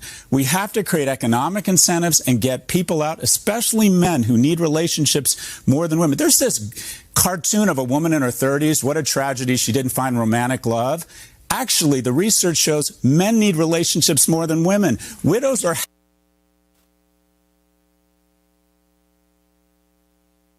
Nigga, please. Okay. Here's where we get here. And I do mean nigga please respectfully, Professor Galloway. That here we go with this stuff here. Men need relationships more than women. Men are isolationists. Men are minimalists. So this right here ain't gonna fly, dude. This is not gonna fly, Professor Galloway. It's not gonna fly. Period. It's not gonna fly. We just really need to stop this. This is not a logical argument. It's not rational. It's not feasible. And when you start analyzing it, it breaks down. If you want men to buy into this, they need to be more into women. Then the women need to be more pleasant. They need to be more pleasant than an Xbox, more pleasant than AI, more pleasant than social media. That's what they need to be. Women need to be a more pleasant thing than these alternatives. Furthermore, about men need relationships. Men are not the emotional ones. So once again, he started off by talking about we try to treat boys like girls. Yeah, but that's exactly what you're doing now. Now, he's about to try to pull out some data, folks. Fortunately for you, you've got me here to go ahead and dissect it for you. But let's go ahead and deal with that. For God's sakes, it's like we're planning our own extinction. We have to create economic incentives and get people out, especially men who need relationships more than women. There's this cartoon of a woman in her 30s. We need to create economic incentives. No, we don't. The women have been demanding economic incentives, except from the men they really desire. We don't need economic incentives. We need to get the females to stop being saboteurs of society. You need a social incentive, not an economic one. And because everybody refuses to tell the females the truth because they want to cultivate them as a market base, we don't get to say, hey, by the way, ladies, you got some really self-destructive behaviors. We don't get to do that. Instead, we start talking to the men about why the men need to get more comfortable with what's happening to them. Why don't we have a conversation about why is it that the women are less pleasant than a video game console, less pleasant than a cell phone, less pleasant than a website? Why is it that the women are so incredibly unpleasant to be around? Why don't we open up that conversation? Even if it makes the females feel bad about themselves, maybe this is an opportunity for growth. Just a thought. What a tragedy she didn't find romantic love. Actually, the research shows men need relationships more than women. Widows are happier after their husband dies. Widowers are less happy. Okay, listen to this for just a few moments. Widows are happier after their husbands die. Well, hell yeah. women are happier after divorce. Well, yeah, because the man took care of her. She gets the life insurance policy. She gets the alimony. Hell yeah, widows are happier because usually the woman nagged the man to death. She wasn't into him to begin with. So of course she's happier. Well, the widower is not as happy. Well, of course he isn't. He got with her because he wanted her. He doesn't get her financial benefits. He doesn't get a house. He has to build the house. All he got was the female. And we told men that that's all you should be happy with. You should just get the female and that's all you get. Well, of course he would have a problem with that because he just lost his investment. So what Professor Galloway is really expressing is that females are not invested in the men so much as in the men's resources. And if they can decouple you from your resources, great. What this really just says is that men of today are more honorable than the females of today. That's all you said.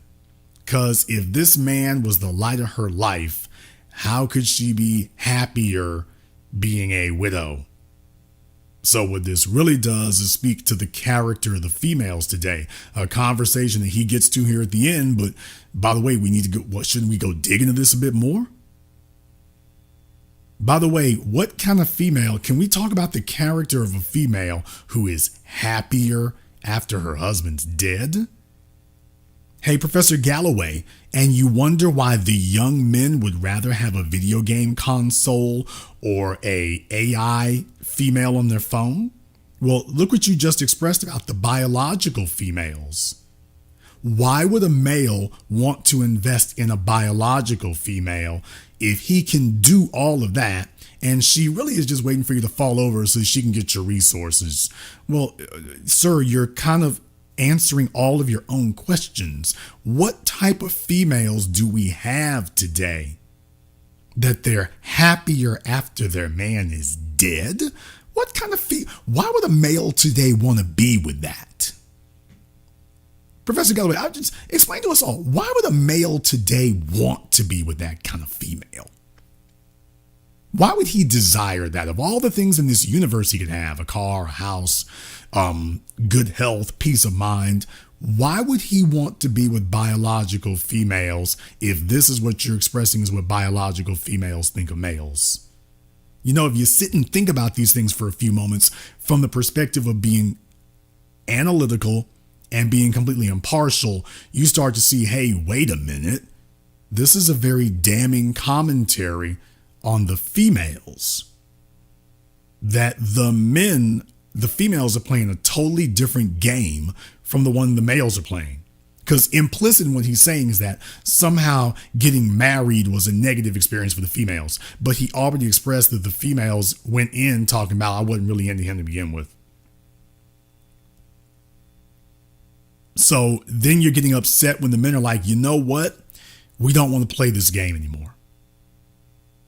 Now you're acting like you're stunned that the males, after you just told the males that, you think the males still want to play this game of chasing the biological females after you just said that? These folks are not listening to themselves. If they did, they would realize they're actually answering their own questions and they're solving their own dilemmas, but they don't want to do that because they're trying to do literally everything they can except turn around and tell the females, ladies, y'all are kind of sick and we need to have a national conversation about this sickness. We need to have a national conversation about the female disease behavior and culture today. We got to talk about that. They're trying to do everything except that, and now they're just talking themselves into holes and circles. This cartoon of a woman in her 30s, what a tragedy she didn't find romantic love.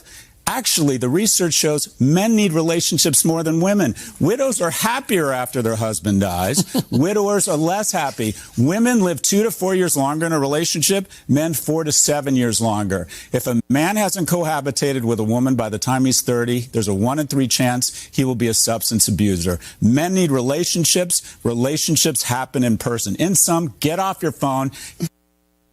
Okay. Women live a couple of years longer in a relationship.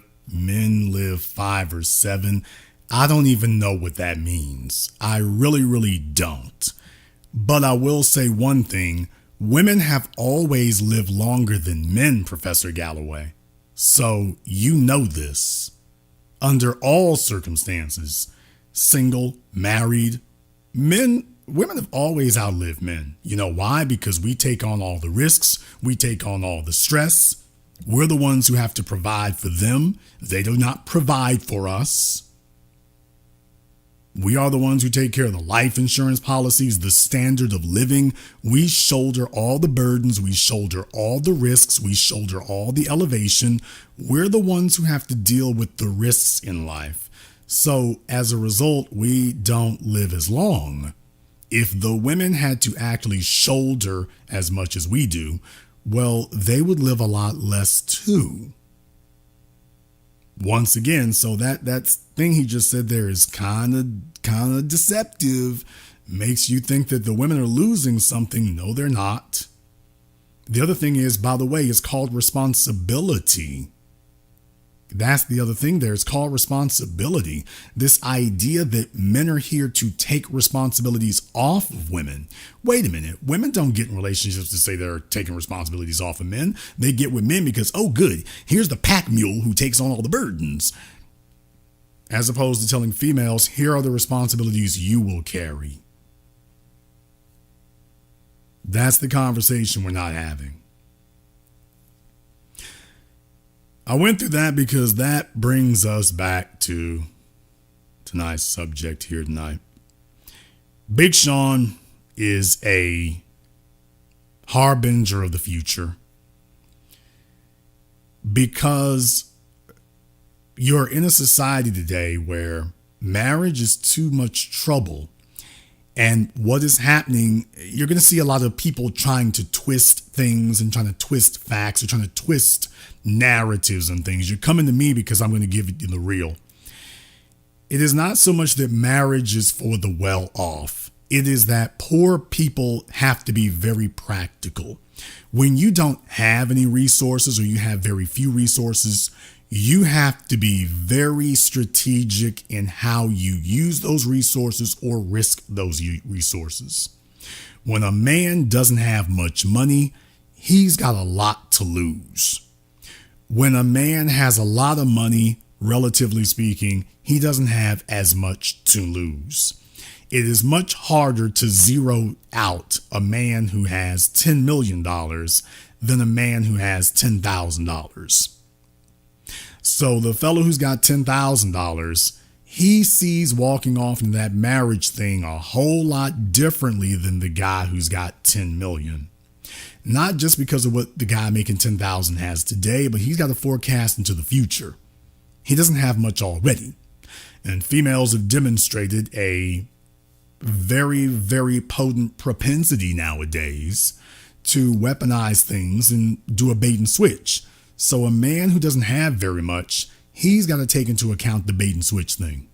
He's got to take that into account. And you're not going to gaslight him into refusing to take that into account. He's going to take it into account. He's going to and he needs to. So you see, that is deceptive when you talk about, oh, well, people who is marriage for folks who got money. Well, I mean, the guys who got money, they see it differently. Here's the thing, though, about it. It doesn't save them from the divorce rate. It doesn't really help them in that regard, by the way. They still get blindsided, but tell your lies if you want to. Fellas today are seeing things differently. They are protecting themselves. Even if it is something that the culture may frown on, the problem is the culture has betrayed them. They did not betray the culture. Stop trying to weaponize everything in favor of females being able to exploit men. Stop doing that, because all that's happening is the males are backing off. The males are backing off, and the males are learning to live with different circumstances. The males who are most valuable today, I have never seen so many black men over the age of 40 who are talking to females a decade, 2 decades younger than themselves. What? Never seen it. In all my years here, that has probably been the biggest thing. Forget the passport stuff. The bozo stuff is not what I'm talking about. It used to be that you could not get middle-aged black men did not talk to females younger than them. It was very, very few and very, very far between. Not anymore. That taboo has not been broken. That taboo has been crushed. That taboo has been vaporized. So fellas today, when they get the bag up, the first thing they're doing, and we covered this in the last couple of weeks, men today, especially once they get their weight up, they consider it a rite of passage to not make a commitment to females in their age group. This is the new culture today. This is the new culture for men today. The most valuable men, the men who have worked hard, they've stacked their assets, they've gotten their value up. He's like, great, I got the value up. He's like Big Sean, 35 years old, 37 years old, 39 years old, maybe 40 years old, 42 years old. And the females who are, let's say the guy's 40 years old. Okay, there's a chick who's 37, 39, 40 years old looking at him like, oh, good, we make a good match. And he's like, I don't think so. He's looking at her like, I don't think so. Because he's got different considerations now. And the considerations he has to take into account is how much of societal programming have you taken on? He wants a female who is modeled after him, not a female who's coming to him with her own ideas about how things are supposed to be. There's the part that Professor Galloway is really not accepting here, because it's very difficult for him to have to accept that. Maybe one of these days I'll get to talk to him about that and see if we can get him straightened out. But the bottom line is, a man is no longer building up value for himself, except for the lonely sad sacks. Now, the lonely sad sacks, those guys are going to be lambs of the slaughter and get fleeced. And that's really their place in the universe when you think about it. But as far as most males today, it's a rite of passage for men that once they hit that peak value, he's got disposable income. He can spend it however he wants to. Males today is become a rite of passage for males when they reach that point. They do not want a female in their age group. They want a female not just younger today, but considerably younger. The chicks in their mid-30s, late 30s, God forbid 40s or older, it's like, yeah, baby, you're going to come with a bunch. We've already been there and done that. We have already been there and done that. This is going to be a bunch of headaches and problems. You're just looking to jockey for position and jockey for advantage. And you're not asking me to do these things because it's in my interest. You're asking me to do them or demanding I do them because they're in your interest. And the men today are finally saying, you know what? From here on in, I'm going to do the things that are in my interests, not just the things that are in yours. Because the females are very, very proud to tell you that they do what's in their interest and can't name a single thing that they do that's in a man's interest. They brag about not doing the things that men want. I don't cook, I don't clean, ain't that right, Cardi B? Well, Cardi, this is how you end up having to share Stefan Diggs with 4 other females. Deal with it, nigga! That's how you end up there, Cardi. You end up there. So congratulations. You found a guy who doesn't care if you cook or clean or what you don't do or what you don't want to do. An overgrown man baby that you have to share with 4 other females. Congratulations, queen. You're winning. Yeah, that's what you can get, Miss I don't cook or clean. That's what you can get. You get that. Yeah, that's the guy that'll take you. A fellow with no options, a laughing stock. He gets laughed at by other men. He gets mocked by other men. And that's where you end up at. You end up there.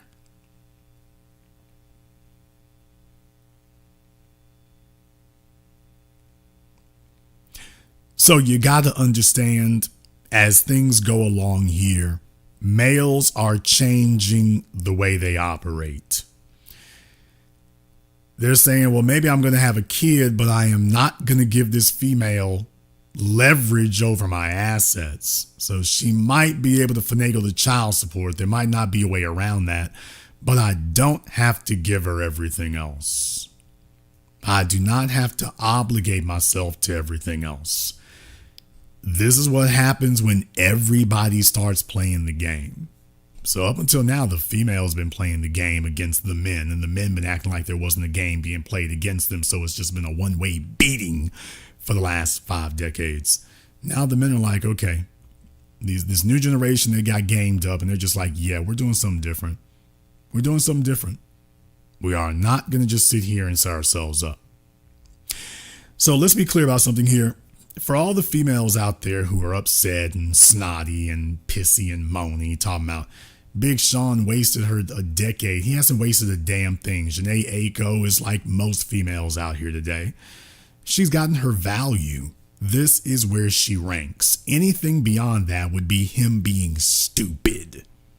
It would be stupid for him to value her beyond that.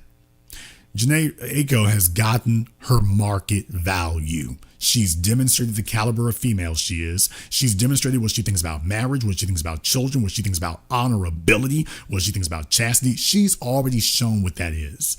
Everybody's trying to get men to overpay. This is what everyone's focused on now. Everything is calibrated around how do we pressure and badger men into overpaying? How do we get them to do too much? I mean, way too much. So that every female gets a man. I know y'all heard that monogamy thing turn around. No. Women like monogamy because that means that every female gets a man. Remember, before the last 50 years, men hitting 6 figures on a regular was very rare. So you really had to have a guy who was gainfully employed. The middle class didn't emerge in society until after World War II. So females couldn't get a rich man or an upper class man before the last 50 years. And the last 30 years in particular. So monogamy was a way of making sure that there were enough men to go around. So even if your ugly daughter didn't really make a man want to work very hard for her, and made sure there were more men available. It made sure there were more men available even if she wasn't the best candidate. So what happened after that? The females stopped worrying about being the best candidate at all. They're just like, okay, screw it. And this is where we are today. This is where we are today. A lot of females are upset because Big Sean has spent the last 10 years, and you know what? He's been very happy and very pleased for the last 10 years. That has served him very well. The women are just upset because finally you have a man and it's working. This is a situation and a relationship that is working. It's working. And they're mad because they're all saying the same thing. Yeah, but where's the leverage? She doesn't have the ability to punish him. I mean, if she just gets up and leaves, then she just gotta get up and leave. The females are actually angry and upset that she doesn't have the ability to really use the full brunt of the system to punish him or to get over on him or to force or to snatch resources out of his hands. She doesn't really have the full leverage she would like to have or that they wish she had, which is what they're really saying. If she ever wants to cut out on him, she can't really get as much as she could really get. That's what they're angry over. And they say that not allowing a female to do that is wasting her time. That's what they're saying. If a female doesn't have the ability to snatch resources out of your hands at a moment's notice, then that's wasting her time. What about wasting a man's time? Being married for 10 years to a female who, as Professor Galloway was just regaling us, being married to a female for 10 years who jumps up one day and tells you, you know, when I first met you, I wasn't really into you like that. And you know what? If you died tomorrow, I'd probably be happier. Hey, is that wasting a man's time? Because remember, women nag and badger and bully men for 90% of marriages. Women are the ones who insist on marrying 90% of the time. And then they go file 70% of the divorces. So let me get this straight. The women initiate almost all the marriages, and then they turn around and initiate almost all the divorces. And you got all these folk out here trying to nag us and tell us that we need to walk off into that we're not real men if we don't. Well, that sounds like wasting men's time. That doesn't sound like a good use of our time. That sounds like you're wasting men's time. And here's the thing. The reason why they're sitting up here defending this is because if a female jumps up one day and decides, okay, I'm ready to leave, she knows she has a system that will insist that she keep getting benefits from the man, even though she's no longer his wife. Well, that's wasting a man's time. Because you see, if the system insisted that she continues performing wifely duties, even if he divorces her, would the women consider that to be a waste of the man's time if he didn't get that? Now, there's the real question. Is it a waste of the man's time if he doesn't get any more benefits from the female after they divorce? Because they say it's a waste for a female. How is it a waste? He's been there with her every day for the last 10 years. He's been there with the kid for the last, 3-4 years. There haven't been any issues here. So why are they upset? It sounds like they're upset because, wait a minute, a key element of a relationship for them is the ability of the female to snatch resources out of your hands against your will. And that they don't consider a relationship worth having if they don't have that element. That at any time, if she decides that she's found a better option, she should be able to have the best of both worlds. She should just go around racking up all these men who are going to all be obligated legally to keep giving her benefits. So she can be with you for a few years. And then when she's ready to jump ship because somebody else came along, which is what Jhene Ako did to her first husband, well, somebody else comes along, well, I'm going to leave you, and now I'm going to get benefits from you and the new guy. And if things don't work out with him, I'll go get another fella, and I will get benefits from him. Now, if men tried this, the women would not be going around defending the men's right to do this. They'd be saying that the men are wasting the women's time. But they came out today and told you that Big Sean was somehow wasting Jhene Ako's. How about the fact that Jhene Ako is not wife material? Isn't that wasting Big Sean's time? But then again, there's the problem. It's not a waste of time. It is not a waste of time if you are getting fair value. She's not wife material, and he did not delude himself into placing her in wife material. She is getting fair value. And what they're upset over is that he's not giving her beyond her fair value, which is what the whole game is rigged for today, folks. The whole game is rigged for today is that men are supposed to be so damn desperate for sex. They're supposed to be so damn desperate that they will do anything. First and foremost, they will start working and work and work and contribute to the economy, contribute maximum effort to the economy. You get to the grindstone so the government can go waste your money, fight stupid wars, give it to illegal aliens, give it to every whore and slut that wants to crank out kids so the corporations and Elon Musk can sit up here and go become a trillionaire. But it's essential for the men to do it because the women will never work as hard as the men. They don't work that hard now. They never will in the future. The men are the workhorses, period, point blank, in the discussion. And up until now, chasing female sexuality has been the major catalyst that has been able to squeeze maximum productivity out of men. Now they're looking up and their major asset to squeeze productivity out of men is no longer working. The only real asset and tool that they had to squeeze that out of men, it's their magic wand is no longer working. The men are not pursuing female companionship or female sexuality the way they once did. Well, now you got disarmed. The workhorses of the society, the only leverage that you had, the workhorses are ignoring it. And you haven't been able to present them with anything else. As a matter of fact, the only incentive you had, women, have become a liability. Well, now what? So do you see why all these people are, all they can really do is get out here and tell the men, get back to work, get back to work. That's all they can really say. They're upset, they're angry, but they won't tell you exactly why they're angry. They're angry because the men are the producers of an economy, and if the men do not work, you can't count on the women to make up the shortfall. Women ain't gonna do it. The women are all looking for a man to take care of them. So if all the women need a man to take care of them and the men are like, yeah, we're going to do the bare minimum and my resources are going to really just go to just me. I'm going to just benefit myself. Well, that makes a problem, man. Oh, that makes a problem. Let me explain to y'all about what hurts their feelings here. What's hurting their feelings is that we're coming up on holiday season now. We're coming up on holiday season, and do you all realize that a major catalyst of the American capitalist economy has been holiday season?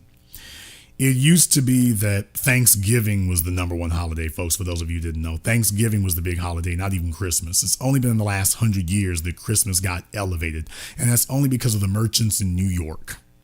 I say the merchants, but when you take a look at the Macy's Day Parade and all these companies and stuff, Tiffany's, they went on in the last century with mass media, they went on a major campaign to popularize the holidays in order to generate spending. They went on a major campaign to popularize diamonds and marriages and weddings. Then Madison Avenue started putting out, all these ad campaigns and all these stories and stuff telling women that, well, the ring has to cost a man's yearly income or half his yearly income to be worth anything. Never mind the fact that diamonds are not really precious minerals. They're very, very common. Anybody who's been to Arkansas can find diamonds. But yet the merchants got together, the De Beers, the Kimberly Exchange. All these folks got together and they started focusing on how can we get people to start spending more money. So they started creating new holidays. Now, in my lifetime, since I was a child, I watched America's holiday season go from just the 2 days, Thanksgiving and Christmas.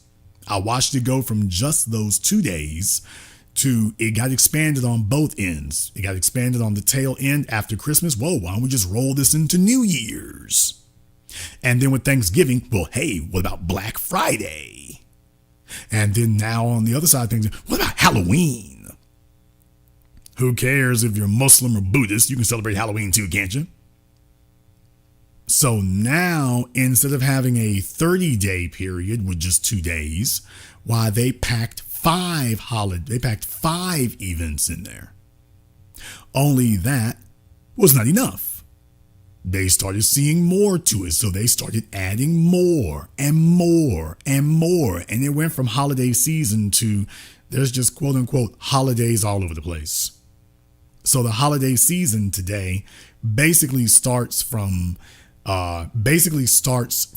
Halloween to Easter. It basically now goes from Halloween to Easter.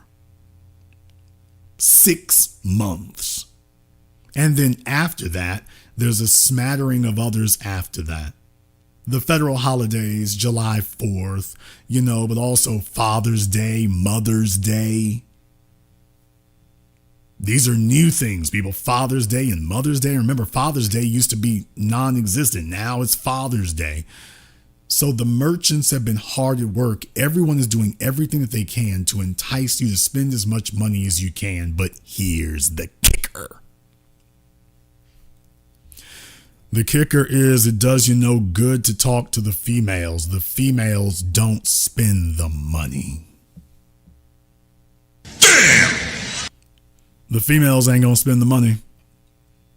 See, the females will spend $20, $50. Females are not gonna spend hundreds and thousands. That's gonna be the men. Women are not gonna buy Escalades. Women are not going to buy jewelry. Women don't buy jewelry, not the fly jewelry. We already covered that. Valentine's Day, that's a man's holiday. Men are what fuel and power Valentine's Day. Women don't buy any gifts on Valentine's Day. The women sit at home waiting for a Valentine's Day gift. The men don't do it. The women are waiting for a gift. The men don't get gifts. Everybody's waiting for the men to go out and go get something fly. They're waiting for the men to go out and go get something exciting. They're waiting for the men to go out and go get something valuable. They're depending on the men to power these holidays.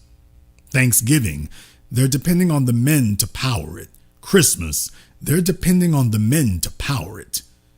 The busiest traveling day of the year, they're depending on men to finance that. New Year's, they're depending on men to finance that. Times Square in New York, listen to me, people. I'm not telling you what somebody else told me. Times Square, they have a bunch of hotels that are in Times Square in New York, and those rooms cost $10,000 a night or more. What? No. Listen to me. Am I going to go there? I'm going to go there. Whether it's the Hilton, Marriott, AC Hotel, we can go down the list. Go check the rates for every other day of the year. The rates will usually be somewhere between $200 and $500 a night, except for one night of the year. Actually, the 48 hours before. If you want to get a room at one of the hotels in Times Square in New York, you all can go check this right now. Don't believe me. You all can go to hotels.com or whatever. Go check any of the hotels I just named or any of the others. You can see them on Google Maps. They cost the same room that tonight will only cost you $200 or $300 tonight is going to cost you $10,000. $10,000 on December 31st or January 1st, especially on the night the ball drops. Last day of the year, it's going to cost tonight. It costs you $200 or $300. In 5 weeks, it's going to cost you $10,000. And that's, by the way, there are others that cost more than that. What? Oh, I can name you plenty that cost even more than that. I can name you plenty that cost $25,000 to $50,000. It depends on how good of a view you have of the ball dropping. If you're at a hotel that has a good view of the ball dropping, and God help you if it's an executive suite or something, if you get a really nice suite instead of just those usual closets they put you in New York. But if you get one that has a good view of the ball dropping and it's a nice large hotel room, oh dude, that'll cost you $25,000 or $50,000 for the same room that might cost you $1,000 tonight. In early November, it'll cost you $25,000 or $50,000 in New York City. And I'm not talking about an ultra luxury hotel. I am not talking about an ultra luxury hotel. I'm talking about like the Marriott and Hilton. I'm not talking about the Mandarin Oriental or the Four Seasons or something. I'm not talking about that. So my folks in New York who know the deal, yeah, y'all know that's what it's really about. It goes down like that. Oh yeah. And you're starting to see it happen in other places. You're starting to see it happen in Miami. You're starting to see it happen in other places too. So hang tight. The rest of you going to get your taste of this before it's over. But New York, of course, is the poster child for it. And what I'm saying is that ain't no women paying for that. There are no women paying for that, is what I'm saying. Do you understand that? Ain't no women paying 10 G's to go to New York to watch the ball drop. They're not going to do that. Not now, not ever. Those hotels are not charging that money because they think a bunch of women are going to show up. They're charging that money because men are going to pay for it. And if the men just say, you know what, I don't even have a female, why is he going? Unless he has family there. But other than that, no. They're not going. So do you realize how much volume is being depleted and sucked out of the economy when men stop spending the way they have? Okay, here's the thing. I want y'all to understand something. You know, it's not about paying to have sex. It's really about paying for experiences. I mean, whether y'all have sex there or not is immaterial. The real thing is, I mean, do you want to go to have that experience? Going to New York and watch the ball drop. You know, just you can watch it on TV or you can go see it in person. Women ain't gonna pay for it. They're just not. They're not. Somebody in the chat room said Vegas. Okay, let's keep it $103. Women are going to go pay for the Venetian. They're going to go pay for the Bellagio. Let's just keep it real. The Golden Nugget. I ain't dissing the broads. Ladies, y'all know what y'all do. You're going to go pay for that. You're not paying for the Wynn. You're not paying for the Encore. You're not paying for the Aria. You're not paying for the Hilton World Resort. That's not where you're going. When women go to Vegas, they're going to the cheaper hotels. I'm sorry I had to say some names tonight, but I'm just letting you know. It's ladies, some of y'all gonna have to go back and go sanitize your social media timelines. It ain't no hate, but yeah, when females go, they're gonna go to those other hotels that've been around for 50 years. They're not going to the ones that have been built in the last 10, 20 years. They're not doing that. They're not doing it. The ones that really got a view and are really fly and really nice looking, they're not doing that. They're not doing it. If they go to Vegas, they're not doing that. If the men don't do it, it won't get done. If the men don't pay for these extravagances, it won't happen. The women are not going to step up to fill in the shortfall. Females go on a raggedy ass girls trip. And here's another thing. When y'all go on y'all's girls trip, it is no frills. When women go on a girls trip, I mean, it's penny pinching. Everything they do is the buffet. When they get on a cruise ship, everything they do is the buffet. There is nothing expensive. There's nothing exorbitant. There's nothing extravagant. No disrespect, ladies. I'm just reading the mail. Y'all, if I'm keeping it real, give me the mailbox emoji in the chat room. If I'm just keeping it all the way real with you, just give me the mailbox emoji. Women are not going to pay these things. They're not. This is the men who pay for that. The men pay for the nice vacation. The men pay for the nice car, even if it's a rental. The men pay for the nice hotel. The men pay for the nice glamping. The men pay for all this nice stuff. The women don't. They're not fighting anybody to start doing it, and they never will. You know why? Because that stuff is hard. They're not doing it because that stuff is hard. It's hard. It takes years of your life. It saps the strength out of you. No wonder men die sooner. Having to actually turn these fantasies in reality, that costs a man years off of his life. Do you understand that? For a man to make those fantasies come true, that takes years off of his life. Now imagine doing that for a female who will be with you for 5 or 10 years, and then after 5 or 10 years and a baby, oh, well, I'm bored. I think I found somebody I need to talk to, and I'm just not fulfilled. Maybe he'll fulfill me, and I want a divorce. Is that wasting a man's time?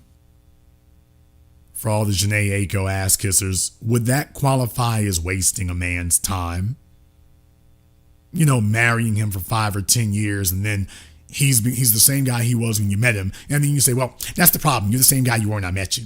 I can't. This is stagnation. I can't just sit here like this. You're the same guy you were when I met you. I'm not excited. This is boring. but I'm doing all the things I was when you met me. I know, but it's just boring now. Would that be, if a woman does that after 5 or 10 years, is that wasting a man's time? Would that qualify as wasting his time? Because I think there are a number of people who would agree, yeah, that's the textbook definition of wasting his time. And then with the whole goal that, okay, fellas, the honorable thing for you to do is let them take your resources. And then if she goes with another man, oh, well, all's fair in love and war. And the fella's just like, yeah, I'm out. I'm out. So Big Sean has gotten the last 10 years of companionship out of Jhene Ako. He's gotten all the benefits and none of the liabilities. What argument are you going to make against that? And she's gotten all the benefits and none of the liabilities too. What argument are you about to make against that? What is the logical argument that a man would say, you know what? I think that's in my interest that you're going to make against that. What's that going to be? What are you going to say and what's that going to be? You'll have your opportunity to go ahead and weigh in on that because the link to the Zoom is now available there in the chat room. And you are now all welcome to go ahead and give us a call here tonight. I know I've burst a few bubbles. Spent the last 2 hours talking about this right now, but I want to go ahead and do a deep dive on this about why marriage is dead. And this is what killed marriage, the idea that you're going to get men to give you everything. The men are going to work their tongues out, and you're not going to give the men everything. Folks, here's the bottom line. A female who's talking about everything is for her and is self-absorbed, that's the problem. That's the issue. That is the issue. If you want men to give you everything, then we need to start the conversation, Professor Galloway, by discussing what is the everything. Are the men going to receive everything? Because everybody's walking up to the men like they're panhandling and demanding that the men give them everything. Okay, well, if the men are expected to give everything, then you will also be expected to give the men everything. That's only right. Furthermore, what's the incentive he has?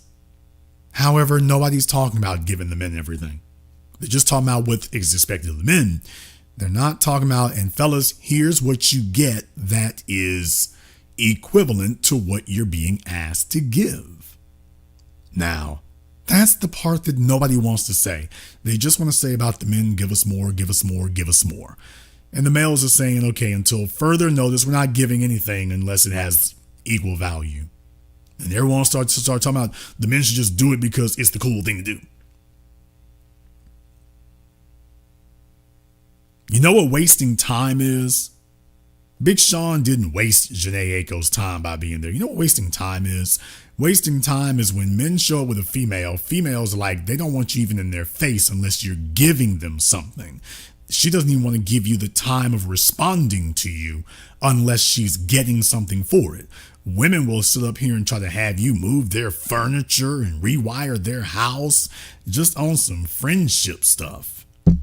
You're not her boyfriend or nothing, but she wants you to give her all kinds of benefits, quote, just to be nice. Women, what do women give men just to be nice? Everyone wants to talk about what they're going to extract from us. What do women give men, quote, just to be nice? When was the last time, to the fellas in here, when's the last time you got something from a female that you wanted, something you actually wanted that was a benefit to you? She did it just because she was nice. I mean, something you actually want. Something that you really actually wanted. And she did it just to be nice. Because women think nothing of wasting a man's time and expecting him to give up time and resources, not even as her husband. Oh, just to be nice? Okay, but men don't get to use those words. Hey, you should do this for me just to be nice. Just to be nice.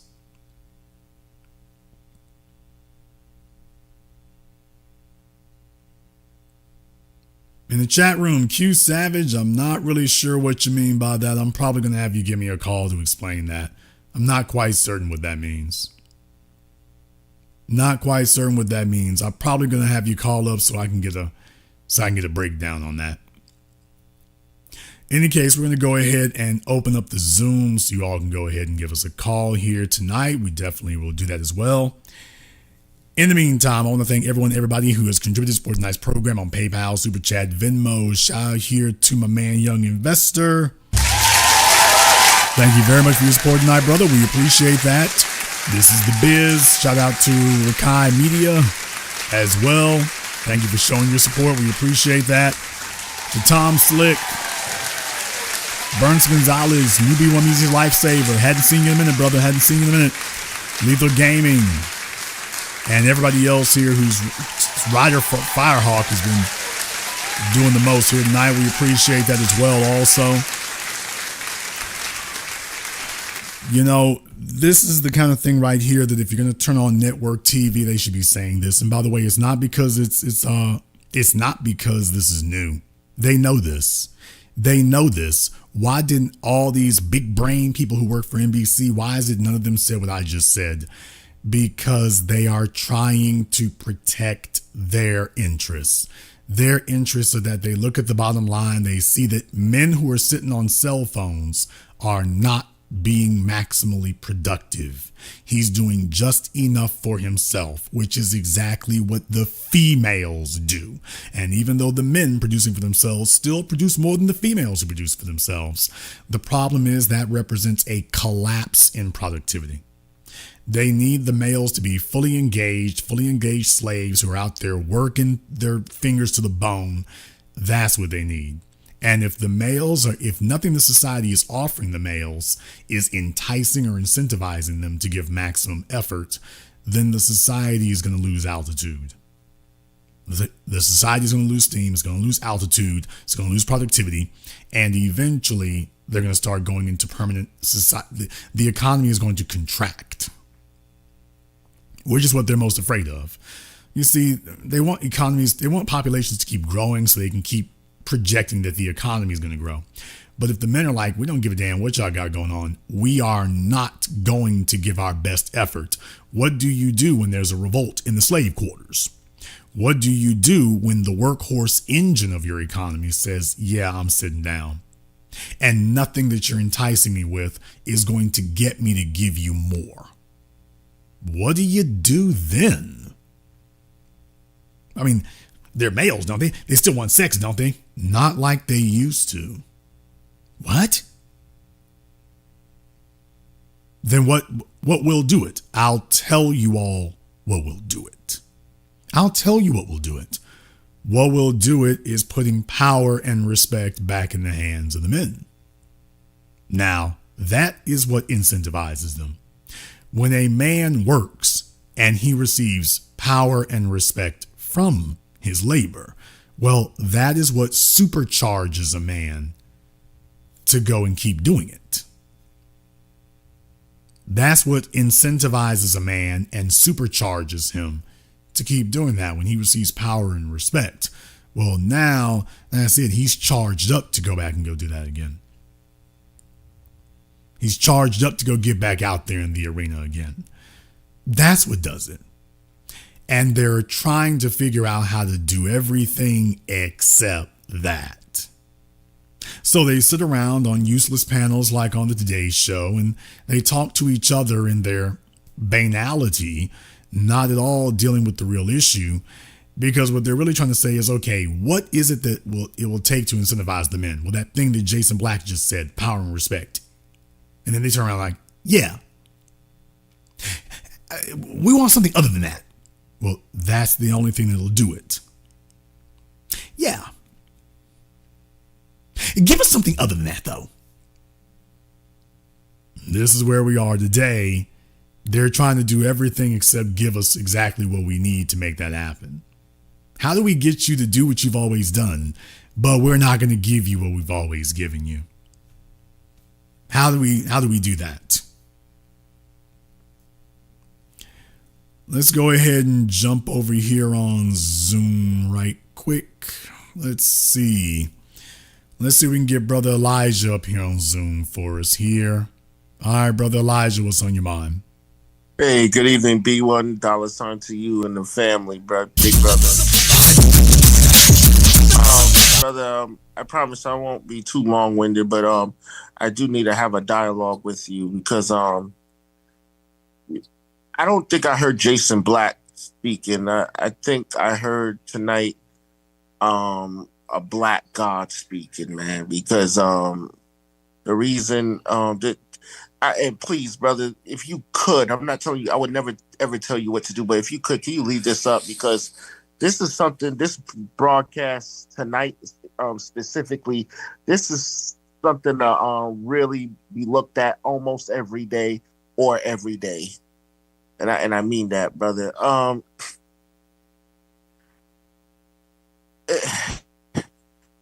Let's just get down to the basics before I even say anything about the great, the wonderful Professor Scott Galloway. Let me get down to the basics with this whole thing with Big Sean and Jhene Ako. The sister is mad because they've been together for on and off, according to the reports, for 9 years. And during those 9 years, they produced a son together, but he did not produce that wedding ring. All right. And she's. Well, I mean, he remembers how he met her. Come on. Course. When you go take a look at the dates, she was with a dude when he met her. Right. So he knows what kind of female he got. And then I'm gonna keep it a buck. You know me, I'm 100% straight and heterosexual, but I say this, I come out of this and say this from an aspirational point. Big Sean, as a rapper, he has one of the best aesthetics that I would aspire to have. That man knows his worth. He is in great looking shape. He don't have to be no goddamn stepdad to no man's kids. She's just looking hot at the time. They're in the same field. All right. As far as the music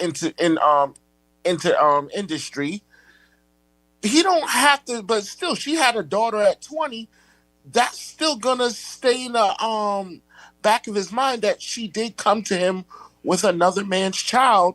He don't have to regardless, he could do whatever he wants, but he understood he don't have to have resources shared with somebody like this. Yeah, I mean, here's the thing right here is like Jhene Ako, I think now she's in her late 30s. Okay, 37 years old. Yes, sir. So if he'd been laying on top of her for the last 10 years, that means he was laying on her when she was 27, 28 years old. That's correct. Yes, sir. Okay, I mean, he already been to the mountaintop. He's not going to get a better version of her. She's not going to get sex. She has not gotten sexier in the last 10 years. She hasn't gotten younger. She hasn't gotten prettier. He already got her at her best. Yes, sir. So where is the incentive for him to run up his numbers and pay more? He already got her in her prime. He's already seen what that was like. All that stuff that fellas fantasize about, if she's your type and if she's not, I understand. But okay, yes, all this stuff you fantasize about, he already got that. He's already got it. He's already had it. He already experienced it. What more is expected of him? If he marries her, what more is he going to get now? What's the extra he's going to get for marrying her at this point? Or 9 years ago, for that matter. Or 5 years ago, because I think she's only been divorced for a few years, actually. So yeah, that's 2017. That's correct. Okay, yes, well, what's the incentive for him to do that? What more is he going to receive? Nobody talks about that. Everything is about, hey, if you're a man and you got it, you need to just drop it off. That's the way people just approach us so disrespectfully. They talk to us just so heinously disrespectfully that we're just a resource to be exploited. We're not to be respected. Right. We're just to be exploited. And there's no incentive for him to do that. She's 37 now. I mean, she's a depreciating asset at this point, and she's not trustworthy. I wouldn't have gotten her pregnant in the first damn place, but there's no reason for him to compound mistakes now. I want to add to what you just said, big brother. With all due respect, that woman was a goddamn depreciating asset when she had her first child by the man that she wasn't even going to stay with. I'll go there with it. All right, with all due respect, black man, you know what I'm saying? You still the authority, but she was a depreciating asset then. He already saw that. It was just something quick and it was convenient, but that was nothing to walk down the aisle. And then, come on, what the hell? No man really wants to be with somebody that has what you call the one up on them. Okay, right? well, yes, sir. It's a little bit different from that, brother. Oh, please, yes, sir. A little bit different.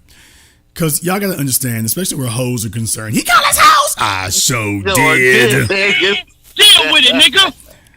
Yes, where hoes are concerned here, you got to understand, when they get with a new fella, they play a role. Yes, sir. Especially if they're single moms. Right. They play a role. They know what they did to mess up their last relationship. When they jump to a new fella, the goal is to lock him down. The goal is to get him to buy in, which is going to be more difficult because he's got a lot to lose. All right, so what does she do? Well, when she gets with her new relationship, all of a sudden she's a model citizen. She's an angel. She doesn't cause any trouble at all. She lets him do whatever the hell he pleases. Take Stephon Diggs, for example. Yes, Cardi B sat up here and publicly tried to humiliate her husband, Offset. Tried to humiliate him. Runs off and immediately gets pregnant by another dude while she's still married. Yes, sir. Because she thinks she's going to punish him. Oh, look, I'm letting another man impregnate your wife. Okay. Take a look at the clown she chose. Okay, but here's the point. And we covered this already. She's sitting in there making macaroni and cheese. There's a seasoned chef if I ever saw one. But she's sitting up here making macaroni and cheese and sitting up here laughing about, yeah, girl, all of us going to be baby mamas having birth at the same time and having his baby at the same time. You pregnant, girl? Yes, so am I. Mm-hmm. Okay, now let me get this straight. You broke up your marriage to Offset because you didn't like him allegedly, possibly, supposedly sleeping with other women. That was a deal breaker. And that was such a deal breaker that you went with a guy who already had just gotten a chick pregnant and then gets you pregnant. And then there's a couple of others and you are so cool about it that you're on Instagram making jokes. Now, it wasn't no joke with Offset, but with Stephon Diggs, literally less than a year later, 6 months later, it's a joke. It's funny. It's no stress. Well, I'll be damned. Why couldn't it be no stress for Offset? Well, because you're trying to lock Stephon Diggs down. So you're going to be as accommodating as possible, no matter what it is. And she's literally showing you, no matter what it is, she's demonstrating she can be very accommodating. Even coming off the situation with Offset, the same situation she said she didn't like, she's very accommodating for Stephon. For the same situation, except no, it's not the same situation, it's worse. Offset didn't get nobody pregnant. Stephon did. So that just shows you if a female wants to lock you down, all of a sudden that garbage she was complaining about, she shows it's not real. It was never real. It was a power play, and if she felt she wasn't winning the power play, well then screw you. But it's not about that. So now she's with Stephon Diggs, and what do you know? She's letting him do whatever he wants to, including getting other women pregnant. She's letting him do whatever he wants to, just so long as he keeps fooling with her. Now, ain't that something? I want to add to what you just said, big brother. How deep this is. I always wondered who the fuck is Cardi B to say a goddamn thing. The last I checked, and I'm not saying this to Cardi B. I'm actually saying this to Offset. You married a goddamn stripper. You are a younger black man. You know what I'm saying? He's 7 years younger than me. You know the rule. You can't turn a hoe into a housewife. Yeah, but here's the issue. Because I was saying the first part of it, but here's the second part. That thing about going to the new guy and how they treat you, that honeymoon period, and they're a model citizen. Well, that goes for the fella they left. Because when she comes to you, you're the guy she's with before she leaves. So what I'm saying is Jhene Ako, when she came to Big Sean, do you think she was given whatever attitude and problems she was giving her husband, do you think she was doing that to Big Sean? When she got when she got with him, do you think she was doing any of that? I mean, any of that at all? No. Cardi B, when she got with Stephon Diggs, do you think that she was all that? You saw the way she was straight clowning her own husband on Instagram. She's all public with it and stuff. Have you seen anything like that since she's been talking to Stephon? No, not at all. Well, I'll be damned. What do you know? She's a model citizen. She's a perfect angel. He's doing outrageous stuff, and yet she's exercising a level of civility and accommodation to him that she wasn't showing her husband. So that's what I'm saying, is that when Jhene came to Big Sean, totally different attitude. Give him absolutely no reason to say no to you. Anything he wants, no problem. He gets that. Well, she's motivated. Cardi B, Stephon Diggs, anything he wants, he gets that. No friction, no cost, no nothing. Whatever daddy wants, daddy gets. Well, I'll be damned. Well, why couldn't you just do that with the man you were with before? Oh, because something changed and the power play is in effect. So the real thing is, just understand, dude, if she did it to the last guy, she's going to do this to you. When she gets you where she wants you, after she feels like she's gotten you where she wants you, then she gonna spin it. But she hasn't gotten you there yet. Now, if you can keep her in a situation where she keeps chasing it, it'll take a while and she's either gonna give up or, just surrender to the game. But no, with these fellas sleep with these chicks, and a lot of them get took in, a lot of them get taken in. And in Big Sean's case, it's one of two things. Number one, either she was such a model citizen, he started telling himself, I can make we make wife out this heifer. Either that, or he decided that if she had his baby, that would keep other niggas from laying on her. One or the other.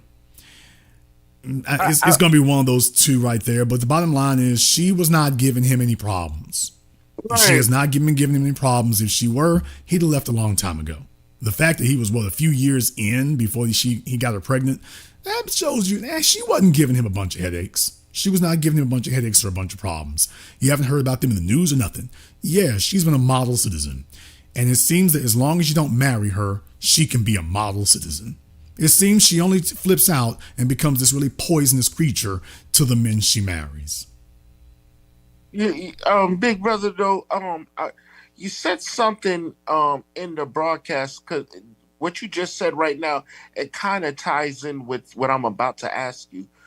Do you really believe this woman is being a model citizen for the sake of, how do I say, she's being a model citizen because it's a new relationship, or she's actually being a model citizen because this is the actual guy she wanted?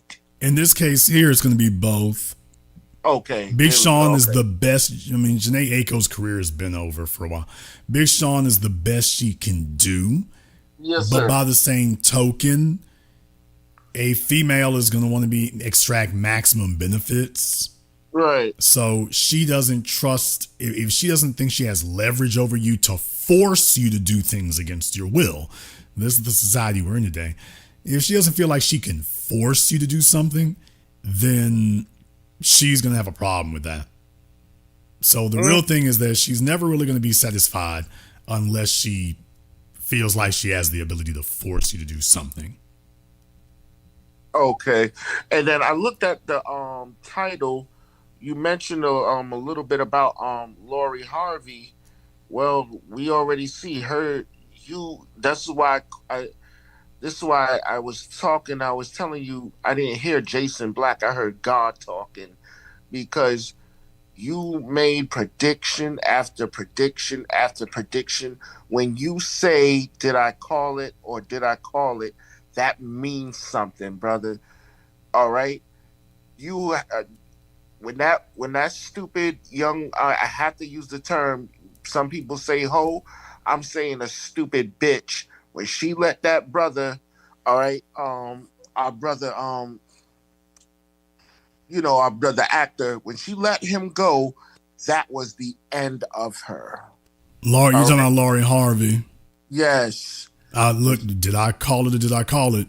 Yes. So I told everybody about that then. There was a bunch of jackasses, a bunch of women talking about she was after Damson Idris. And I was like, please quit. Just, you women are looking stupid. And the fellas goes down, you look even dumber. Please quit. Please quit. And what did I tell you? Michael B. Jordan was the best she could do. She's going to find some dude after that. She's body counts out of this damn world. Baby, you've been had by Diddy and his son. You should be glad that Michael B. Jordan gives you the time of day. And how did it work out after? She figured she had unlimited retries. How did that work out? People just don't get it, brother. Every female thinks she's going to be different. They think that the last 3 billion females who've been on planet Earth, every female thinks she's going to be different. She thinks she's got some magic ability the other 3 billion didn't have. And you're going to find out, no, you're just like the other 3 billion. It's just your turn. Right. Yes, sir. Yes, sir. Because and what makes it even more sad and disgusting, this woman is technically still in her prime. So to see her come to a crashing halt like this so damn young, okay, tells us something right there. That, hey, you can't just do, because us guys, as fractured as we are, there's still kind of a code there, because we're going to clearly see, hey, you did this to the last guy.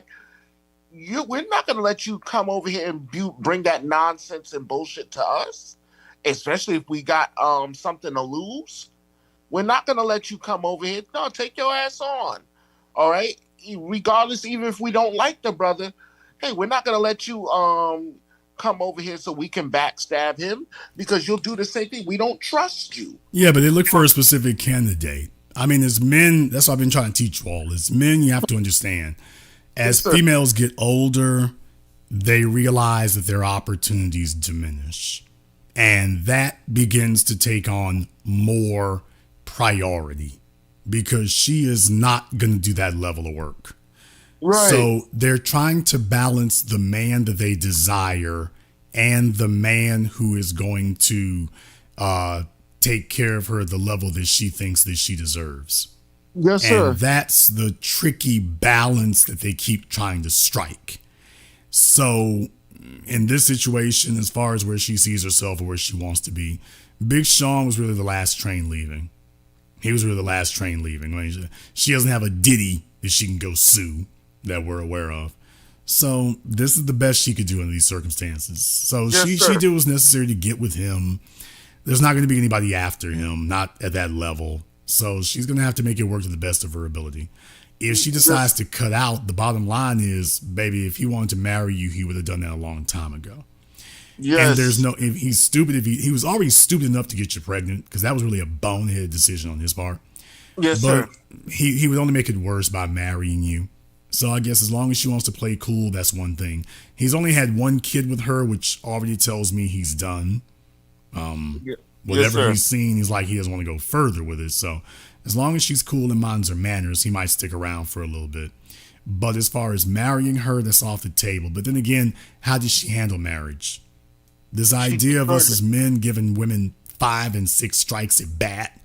You know, they don't give you 3 strikes. They get 5 and 6 strikes at bat. It's like, man, when is enough enough? So a lot of fellows are gluttons for punishment. These women go looking for the dumb simps who are gluttons for punishment. The problem is, as I've told y'all for a few years now, the simping is getting harder to do. You're not finding as many dumb simps as there used to be. They're not really the wealth of them that there used to be. It's not that way anymore, especially for fellas making high 6 and 7 figures. It's too hard to make that. And you're not finding the wealth of them like you used to anymore. And if you jump from one, take a look at Cardi B. She jumped from Offset to Stephon Diggs. After all that talking and bluster that she did, she went from Offset to Stephon Diggs. That was the level up. Heifer, please. I'll let you have the last word. All right, brother. I'm gonna say this and then I'm gonna land my plane. All right. So, look, Jason. Big brother, I just, before I do anything, I think I can. I don't always speak for all of us, but I think I can speak for all of us men in over here. Thank you, because you are one of the last black men out here that still especially when you're talking to us men, you criticize us, sure, especially if we do some dumb shit, sure, but you still make us feel good to be a man. You understand that? Because listen, with all your teaching, brother, I have this question. Show me what society on this planet Earth has a woman ever built. I don't even, all right, I know the answer to that. Zero. Show me one building, and I'm gonna quote your words. Show me one building of consequence that a woman has built in the modern era. I guess I can answer that again. Nothing. But you're not building anything. But when the project is finished, you just want to show up and just park it behind somewhere and just sit, and you want to have these demands. And I've been hell on this for a long time, brother. But really, after listening to you, I've been real hell on this.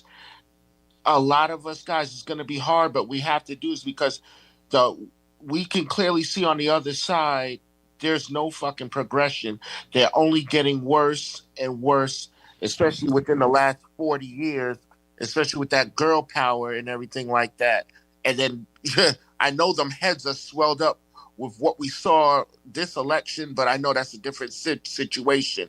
But I'm just going to say, though, we're going to have to take the hard line and everything like that. And then to get this back in situation, I love Professor Scott Galloway. I think he's a wonderful, powerful teacher, but he's coming off respectfully. He's coming off a little simpish, and I'm sorry. He's talking about we have to step up.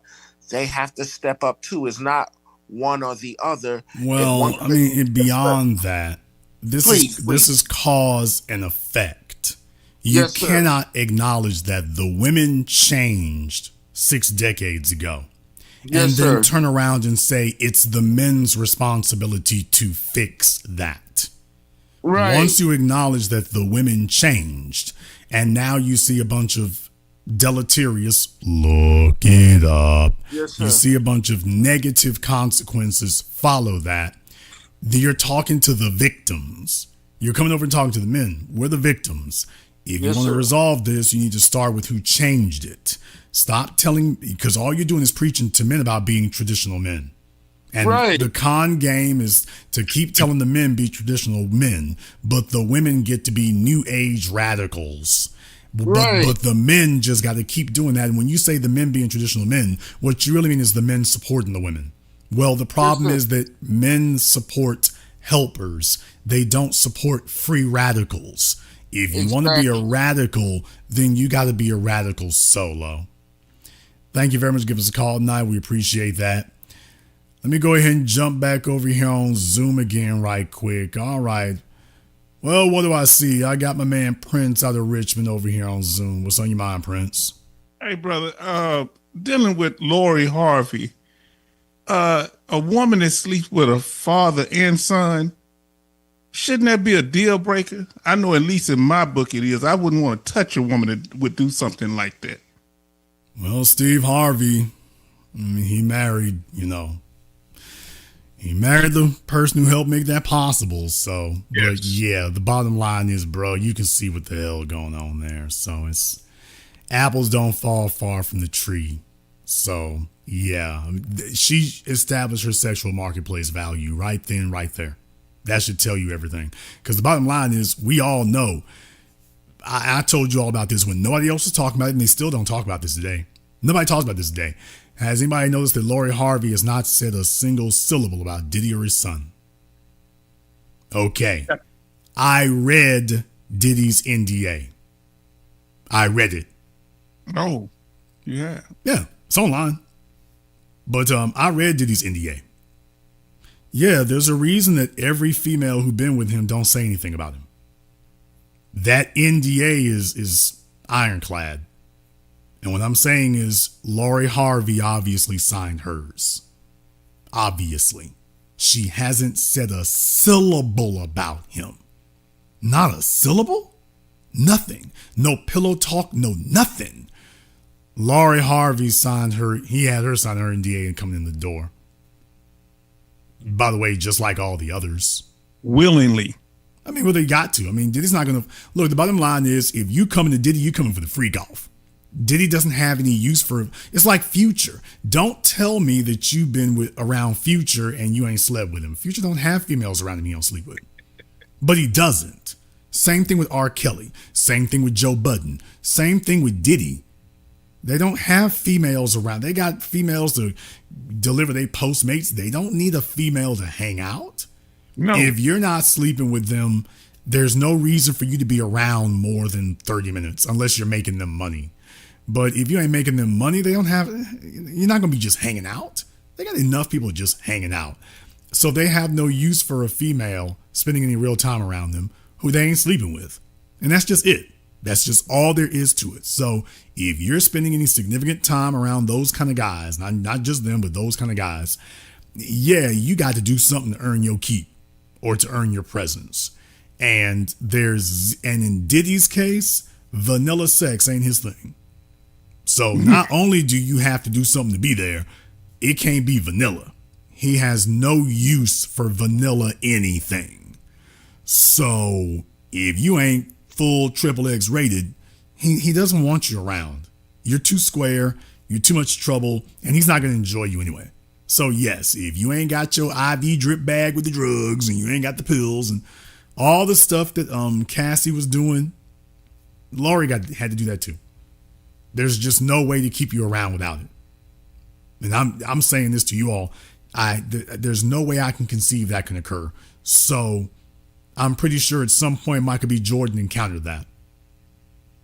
Now, this is what nobody ever is telling you all about Extraction. I'm just like, okay, by extrapolation, Diddy don't keep chicks around who don't get down like he gets down. Well, if she was with the get down, then yeah, she's probably got some habits that don't really fly well with Michael B. Jordan. Some kinks, huh? And at some point, Michael, either that or, for example, if Michael gets the whole damn discography. Because, look, the bottom line is, look, it was Lori Harvey. I don't blame Michael whatsoever, for doing the DDT on it. I'm not the least bit upset with him at all, period. But by the same token, if she starts giving you hints about what she was doing or how she was doing it, no, how we gonna do this? That's just it. How we gonna do that? It's in 4K dealing with Diddy.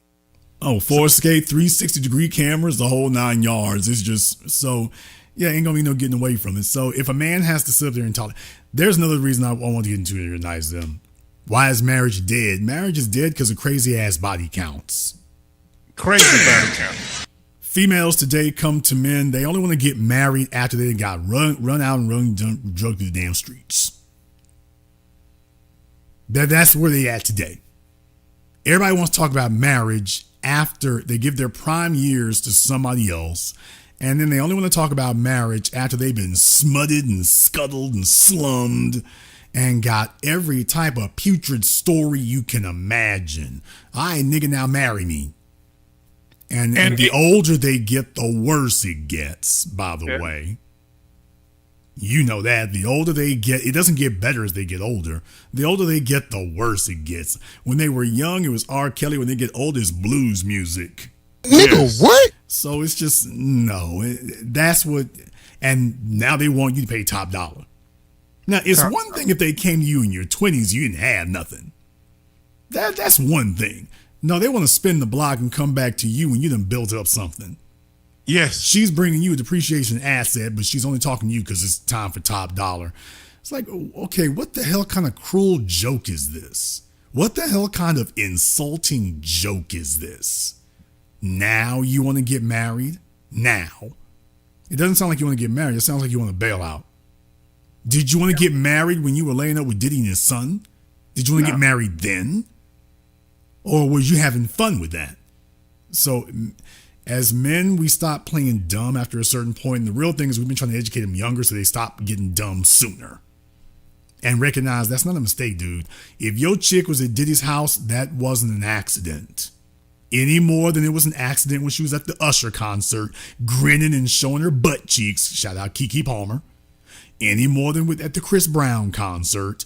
None of these things are a fluke. This is the real thing. The real thing is, are you willing to accept it? The culture today wants to play men for dummies. They want to play you for an idiot.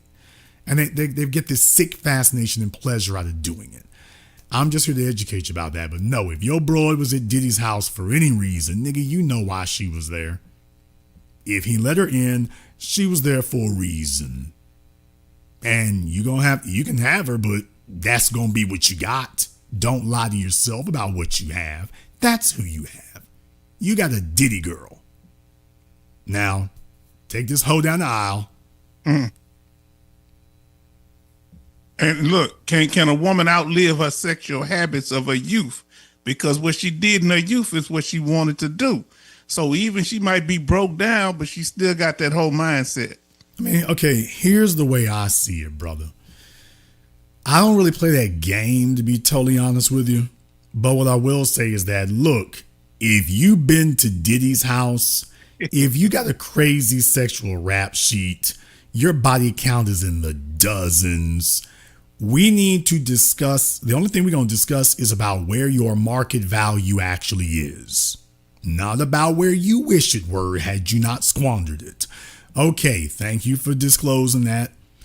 Well, I'm going to rate you where your value actually is. Now, the problem is they don't want to do that. They want to be clearance rack girls who are sitting at Nordstrom's on the top shelf. That's the issue. Instead of us being honest, hey, baby, you slut it out and smut it out. Yeah, I'm very glad that you, quote unquote, learned from your history. One of the things you learned is that your value has been cut by 75%. Exactly. And we don't want to hear about you was washed in the blood of Jesus. You was also washed in something else. Now, listen, brother, something happened last week, and it happened this week, too, in the broadcast, where you showed when Oprah was talking to the women, and when they was talking about the husband retiring and being at home and that they don't want him there, and they break up, and the women giggled. Same thing happened tonight when you was showing that clip from Professor Scott Galloway on that news show, how when they said, well, when a man dies, and I heard somebody giggling. Yeah. Why do they realize men are listening when women do stuff like that? No. I need you all to understand something. Female society today is where white segregationist society was back in the 1930s. I'm feeling it. They have grown so accustomed to abusing us and disrespecting us that to them it's normal. As a matter of fact, you're screwed up in the head if you don't accept it. There's something wrong with you. You need to be punished if you don't accept it. So in reality, female society today is where white segregationist society in America was in the 1930s and 40s and 50s and 60s, where apartheid South Africa was in the 60s and 70s and 80s. That's where female society is today. They dehumanize men. They really have no respect for men, and they need men, but they have no respect for them. And they have that was what you call open contempt. So their idea of a functioning society is one where they can show open contempt for men. So no, they are not just oblivious to it. They enjoy it. They're not oblivious to they're not just oblivious to the disrespect. They enjoy it. This is one of the perks to them. So yes, it's into this completely dehumanizing, abusive stage now. I guess it's like a drug to them, bro. Now, are you saying, from what I'm noticing, women are willing to put more energy into men that's less committed to them? Is that the case? Or are you just saying that they're trying to play the long game to get a man under control? What's going on there? It depends on the value. Okay. If she values a dude who can dance, that's what she values. If she values a dude who solves problems, that's what she values. If she values a dude who's cute and admired by other females, that's what she values. If she values the bag, That's what she values. And eventually, like I said, they're going to try to find some balance. How do I get all these? I want to have it all. So they try to figure out some way to balance it, even though it never goes into perfect balance, ever. But that's really what they end up doing. So at the beginning, when they're in school, nobody's got any money, especially when you're in grade school. So they start going for personality attributes that appeal to them at a, primal level. Once they hit the real world, it starts morphing. By the time she develops aspirations, now it shifts to socioeconomic and financial. Okay. And so that's what it becomes. So it has this evolution that happens. The real question is, does she get to a point where she realizes what really matters and goes for that? Or whether or not she squanders the time and then waits when she had her prime bargaining posture and then waits until she doesn't have any chips anymore and then starts squealing and yelling at the men about what they need to do for her, which is what usually happens. They wait till they don't have any chips anymore and then start saying, all right, you niggas need to step up. I'm ready to get married. And she doesn't mean marriage. What she means is I need a bailout. And marriage is the way I can facilitate a bailout. So I'm ready for my bailout. So do women have personal values, or do they just have situational values, or do they have no values at all? It just depends on what they want to do. What's your opinion on that? No, women have personal values. The problem is that we live in a society that has spoiled them rotten like children. So they have been coddled from having to take on adult responsibilities, starting with priorities. They've been told you can take on priorities whenever you want to or never. When you give somebody the ability to, quote, abort their own children, you're telling them you can take on responsibility whenever you want to or never. That's poisonous. Well, now that mentality is leaked over into every other aspect of their being and in society. So it isn't that women don't have values. They do. Absolutely. The problem is, as a society, we've spoiled them. And so when you spoil somebody and tell them we'll clean up all your messes, that doesn't incentivize them not to make a mess. That incentivizes them to do whatever they want to do. They now no longer even think about the mess. Going back to what you said before, they're disrespecting men and giggling about men dying. Well, hell, wasn't a problem before now. I mean, you all just cleaned up the mess. Okay, that's a hell of a mess you're making. So that's where we're really in trouble here. What we're all talking about, what needs to happen is women accepting responsibility and accountability, which they've been told that they're alleviated of for the last 40, 50 years. And then then they get upset because men are not attracted to that. Men are attracted to adulthood and responsibility. So the females used to be told you can't play around or fumble around. There is no candy store and you're not the amusement park. Today, the females want to be a candy store and an amusement park, and not even for the fellas who are worth doing it for. They want to be with the ones who ever get them primally buzzing and that they're physically attracted to. Yeah, but if you're physically attracted to him, other women are too. And so you all are competing to get his attention, and the only thing he gives you is attractiveness. But he's not giving anything else. And women don't want to be honest, but they have no problem accepting that until the rent is due. Once that occurs, then they want Mr. Attractive to spend on a dime. The problem is he can give female companionship without paying rent. Yes. And you wish you could force that on him, and he doesn't have to accept that responsibility. What do you know? The irresponsible female was attracted to the irresponsible male. Now she's complaining and squealing. And when she leaves that situation, if she does go looking for Mr. Responsibility, just understand, and this is what we're trying to wake men up to, she's not coming to you because she had an epiphany. She's coming to you because she had a breakdown. And she's looking for somebody to bail her out. And she's hoping that you are lonely enough, stupid enough, and simpish enough that you're so desperate to make a deal that you'll make a bad one. And that's really the pathology in society today. That's really what it is.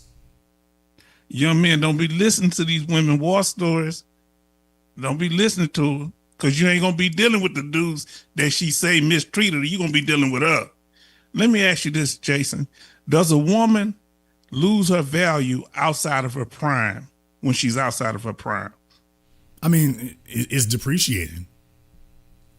The bottom line is she has the firmness of skin, the light in her eyes, the buoyancy of her attitude. Those are things that diminish over time. Period. Men love that childlike buoyancy in a female. Well, she starts to lose that after the 8th, 10th, or 12th dude that done laid on top of her. And this one over here cheats, and this guy over here, wrecked her car, some nonsense that she got herself into while she was out sexually joyriding.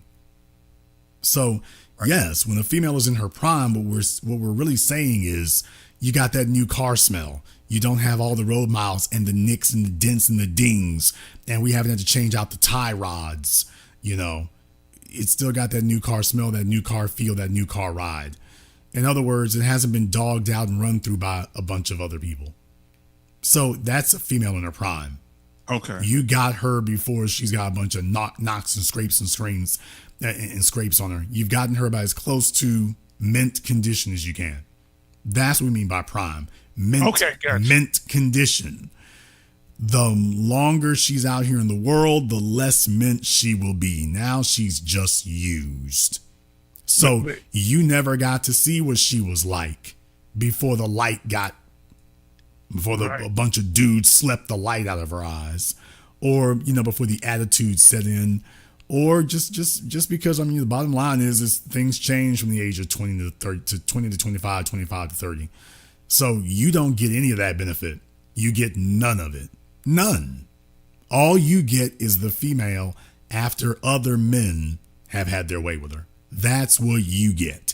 You see, your financial resources or your social mobility, that's different. She gets that mint condition. Yes. The finances you provide, that's mint condition.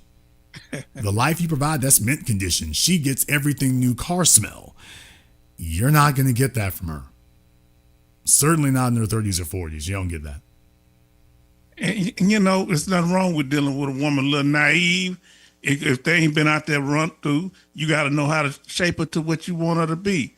Chase, I want to ask you a question. Why do you think Professor Scott Galloway is dancing around the issues when I'm sure he know what the problem is? Why do you think he takes that approach? He's a New Yorker. He's a lifelong New Yorker for the most part there, and he's been inculcated into their culture. So he's just like the rest of them. He's scared to say it. He works at NYU. He works in corporate America. So like I say, a lot of them are just walking on eggshells. And there's the reason why the Andrew Tates are always going to have the advantage over him. Andrew doesn't have to sit up here and obfuscate things or distort things or, leave things out to please other people who actually are the problem. The folk you're trying to censor yourself for the problem. So the Andrew Tates and the Fresh and Fits compared to that will always have the advantage. When you force yourself to keep giving falsehoods or censor yourself because you don't want to offend those people over there, and those people over there are the problem. The NYU crowd, the liberal arts crowd, the female studies crowd at New York University, that's the damn problem.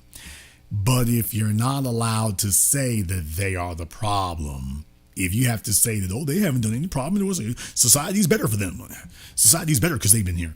When you have to do that, that's it. Andrew Tate just wins, and you just seem dishonest. What do you think? You often say that when it comes to the political cycle, that, I'm just making it as an example, how it's going to take about 2 or 3 cycles for the Democrats to get what we're trying to say. They're going to have to take losses.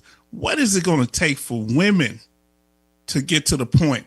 Because is it going to take, as long as the government is making laws and doing things to benefit them, will they always be the government's woman? What do you think it's going to take for the women to wake up? Are they going to have to start starving? Well, it's taking it right now. You're experiencing that right now. That's why everybody's screaming. Everybody's screaming for the men to change because the only thing you can do now is put more burden on the females. Women used to be able to get away with OnlyFans. They used to be able to get away with little scum hoe money through PayPal or whatever. Well, now they tax it. And even though they kind of backed off on it, they're going to get back to taxing it here again soon. Yeah, they are. So the little scummy hoe stuff that women used to be able to, okay, well, don't worry, I don't need a man. I'll just go get all these other men who are sexually deprived. We covered that last week, to make up the shortfall. Okay, but all you're really trying to do is patch holes in the Titanic. At the end of the day, you're having to get out here and scrape it out the mud for yourself because there isn't a man willing to do it for you. That is going to burn you out. It already is.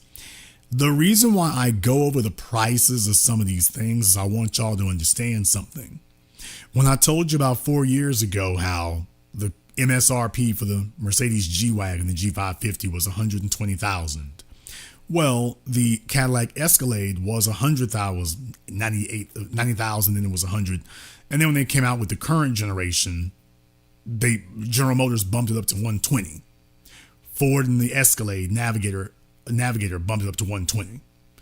Mercedes then bumps up the G550 to $150,000 MSRP, simply because, hey, we're Mercedes, we are not an Escalade. So they bumped the price up because they're Mercedes. When they saw the Cadillac put themselves in the same price bracket. And what I'm saying is, your chick can talk about a G-Wagon all she wants to. Mercedes ain't giving them away. No, they're if not. she can't make the payment, she can't have it. That's the bottom line. Now, if she's not going to pay that $3,000 a month, who is? Because she ain't going to do it. A man. So who's going? Well, the bottom line is somebody got to pay this and she's not going to. The cost of your Chanel bags has gone up. The cost of your Fendi bags has gone up. The cost of your Prada bags has really gone up. If she wants to have those things, any of those things, before she leaves this world, her doing it on her own, it's never been harder to do. A girl's trip, you can save up or go splurge your little earned income tax credit money on. Stuff you're going to get to keep, you won't get to do that. Talk your trash on social media. These chicks ain't showing no results on social media. So the bottom line is they can do little things, but the substantive things that are really life-changing, they can't do that. They're going to need somebody to sacrifice themselves on her behalf, and if she's going to experience that. So that's the reason why them filling in the gaps doesn't work. And so if the men are backing off, all they really see is, well, nobody's going to do it now. Nobody. She's going to have to get it on her own. And what it's going to be is start to be a race to the bottom. As the men no longer provide it, the women cannot provide it for themselves, or if they attempt to try to, the government's going to tax them more. The more they make, the more they're going to get paying for it. Then they're going to see what the men were putting up with. Well, yeah, we were getting taxed to take care of all you hoes out here. Now the females have to pay for themselves, and women don't take care of other women. So the women will start backing off of what they do, even to the extent that they're doing it. They're not going to try to be alpha providers. Women are not going to do that. So what it'll be is they're going to get to a certain point, they're going to plateau, and then they're going to just back off of it altogether and just start giving up, which is what you're really going to see. You're going to start seeing younger and younger cat ladies, and the females are just going to start giving up across the board. Because the men are not going to keep out competing stupid for no benefits. We will compete hard for privileges. We're not going to compete hard to get nothing. So if the men aren't going to get any privileges, they're going to back off. And when the women start putting the saddles on their back and tell them, all right, well, heifer, giddy up, she's going to say, okay, this ain't worth it. And it'll be more miserable for them because, contrary to what Professor Galloway said, women are emotional thrill seekers. They want experiences. And what has really bothered them and frustrated them is a world they can see but can't touch. And they are going to demand to fix that. And a bunch of them are going to resort to sex work or sex work adjacent stuff. Just the hoeing it up and slumming it up situation is going to increase. But that's not going to work either because the number of men who can really fulfill that is getting smaller. Yes. Furthermore, even the ones who are doing it, why do you have to have 5 or 6 of them? So the available pool of men to provide that is shrinking. And you're going to just see the women giving up. I'll let you have the last word. Jason, I have noticed seeing young women out here, some of them trying to do the thing the right way and handling their business and not showing respect. So when you see a young woman out there dressed right, carrying herself right, respond properly, open the door for her, speak to her, show respect. She do the right kind of eye contact. And some of them doing it a little bit in desperation. They want to be seen, a few of them, but that's not the way to do it.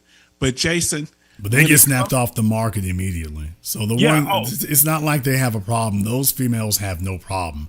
The only ones who do have a problem is if they have demerits against them. So you can be as pretty and nice and congenial as you want to. You got 3 bastard kids. You're going to be in the back for a minute. So, but for the ones who actually act right, brother, they have no problems. They don't. I want to ask you this last question. Have you seen anybody out here, especially female, that's made a solid argument for marriage, whether it be we need to keep the bloodline going? Have you seen any of them make a solid argument for marriage? Or do you think that you might have to have these situations where you just had a baby with the women and keep it moving, but that might mess up the bloodline? Have you seen anybody that gave you a convincing argument for marriage in this type of situation? No. What they do on the internet, all your so-called marriage gurus and stuff, particularly the females here is just, there's not a single competent one in the bunch. There just isn't. What they're selling is male loneliness. That's their pitch. Their pitch is, fellas, don't you want some live-in sex? And the fellas who have the least sex are the married dudes, so that's a lie. But their only appeal to men for marriage is loneliness. Hey, fellas, ain't you lonely? Ain't you tired of wondering where your next ass gonna come from? Don't you want? That's all they're offering. That's it. They're not off. That's their only pitch. That's their only appeal is, hey, fellas, ain't you lonely? They don't bring up bloodline, or more importantly, they don't bring up legacy. Because you see, when you start talking about legacy, that means, does the female want these children to be replicas of you? You see, when Ciara was with Future, well, you can see what she had Future Jr. looking like. She wants him. She admired that man. He's at the top of the chain. She admires that. And so she wants the children to emulate the father. When a female believes in your legacy, she wants to be with you because she wishes to literally reproduce, which is to copy you. Yes. She dresses like you, she acts like you, and she brings up the children to act and respect what you are and what you've done, so that they in effect become replicas of you. That is not what your female chicks talk about whatsoever. All they talk about is what the female can get out of it for herself as personal benefits. They don't talk about the benefit to the man. As far as they're concerned, marriage is supposed to serve women. Even when females talk to each other, they do not discuss what this does for the man. So that's the reason why my answer is no. They don't discuss that part at all. The men talk about it. The women, even the so-called dating and marriage gurus, completely don't mention this whatsoever. They just talk about we need marriages, need families, need societies, but they don't talk about what's the specific benefit to the man. Not at all. All they talk about is what the women need to get and why the men should want to give it. But like not here's what the men should get. So as a man, you get the wonderful benefit of making sure she's happy. Thank you very much for giving us a call tonight. We appreciate that. Yeah, that's the pitch for you. Okay. Let's go see if we can get Chrissy up here on Zoom. There you go. All right, Chrissy. Well, just unmute yourself. What's on your mind? Yep, here on Zoom. There you go. Turn off your television, dear. Okay, we're not going to do this all night. Turn off your TV. You got me playing in the background. You're right. My bad. Hi, how are you? All right, what's on your mind, ma'am? Welcome back. So I just had some questions. You I was usually do. Jason, come on, oblige me. So you said that female therapists have no place in our community. Do you still feel that way? I did not say they have no place. I'm just saying that Oh. they are generally unreliable. Okay, now it's generally unreliable. Dr. Frances, Okay, so Dr. I'm Frances Cress assuming. Welsing was a marvelous okay. female professional. Scheherazade Ali has been a marvelous one. There are a few others I could name. Problem, they are the exception, not the rule. The rule is that generally the women come with a feminist gynocentric agenda, which is about being liked by other females, and that they see themselves as a sisterhood, but not being honest brokers of information or analysis. They don't do that. Okay, I thought you were including Dr. Frances Cress Welsing in that, so I had a problem with that. Okay. So just now, something you were saying to the previous caller, that women don't speak about anything beneficial about marriage to the men. From what I heard, the men, which I'm not trying to generalize all of you because I know that there are some fantastic men out there, but the ones that you're talking to, it seems that all of their offering is staving off starvation. Is that what we're supposed to be offering ourselves up to stave off starvation? I was taking notes. So the men are basically saying that the women are going to starve and they're going to save us from starvation. Is that all they're offering? Okay. Well, I didn't hear anybody say something. The last caller literally just said, "Are they going to have to starve?" Okay. Well, I think that's a figure of speech. However, the real question is not about will women starve or not, although if the men don't pick up the slack, when you take a look at who's the majority of the homeless, who's the majority of the poor, yeah, I mean, women would certainly have a lot more missed meal cramps if the men did not make up the shortfall for it. So women tend to delude themselves a lot of the time about the value or productivity that they've created. They tend to tell themselves fairy tales because they want to believe that they can be rebellious and give problems. So they create a fantasy world that does not actually exist. It's one that there's a social construct, but not a literal necessity. And we could eliminate, during the pandemic, what do we find out about female jobs? Half you all so-called jobs are completely superfluous. That's what the pandemic taught us just 5 years ago. This is not conjecture. This is not supposition. 5 years ago, half of so-called female occupations were completely irrelevant. I was gainfully employed throughout the pandemic. I work in finance. So. Okay, well, I don't know how your employer handled it, but the bottom line is that doesn't mean that it was that you were essential personnel. But you know what? Let's just assume you were. That doesn't change the fact that half of the female population's jobs were completely irrelevant to the economy.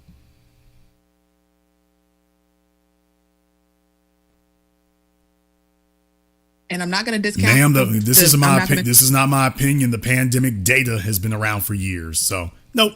Female. Who was it who took the brunt of the hit during the pandemic? Females. Yeah, probably a lot of. It's not probably, ma'am. It's a lot. Government. I'm not going to discount. Government, labor. Retail, hospitality. Yeah. Yeah. There you go. I won't discount that. Okay. Education. So I'm going to say that you don't support men saying things like that because that's something that's echoed a lot, that the men are kind of rallying around starvation being a turning point for women. Well, I don't like think it's breaking them or something. No, it's not useful to. Well, it's not useful to have to rely on pressure mechanisms. Thank you. I can understand when a person is frustrated. They can certainly feel the necessity if they feel they're being taken for granted or they're being disrespected. Well, I can certainly understand that. However, it is not inaccurate to focus on the fact that, by the way, you are artificially keeping a lot of people who are giving you problems comfortable. Most females are comfortable because men have spoiled the society and coddled them and allowed them to be comfortable while they're simultaneously disrespectful. And they're acting as if they're doing men a favor. when in reality, the men have done them tremendous favors. And most women would not, remember, the biggest cause of female poverty is not having a man or getting divorced. That is not for men. Men's biggest causes of poverty have zero to do with a female unless he marries one. That can drive him into poverty. But for females, they only get wealthy if they get a man, and they only become, if they are not in poverty, they go into poverty because they didn't have one. You do not see that as a male factor or statistic for men. We don't need a woman to get us out of poverty, and simply losing a female does not send us into poverty. For women, it's exactly the opposite. Okay, well, we're supposed to rely on you guys for stuff, like, duh. Okay, well, yes, but that has been recharacterized as some sort of evil because men don't want to be exploited. And I get that. You shouldn't be exploited. You should be appreciated for the things you do. Okay. Slow down. Appreciated is a nice term. That's nice. However, appreciation is not what we require. Respect is. Well, what's the difference? Respect comes with a cost. You see, you can appreciate the greeter at Walmart. I don't know if you respect them.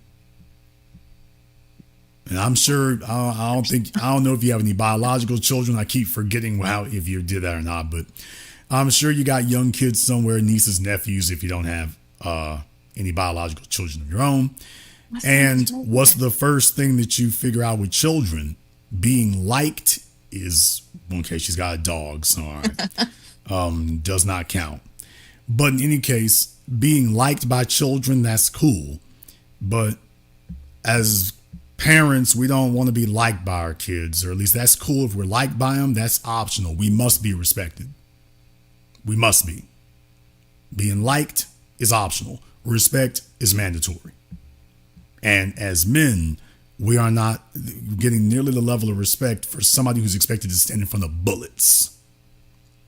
Now, if we're expected to stand in front of financial bullets, social bullets, and then literal bullets, whoa, that's not just I appreciate you.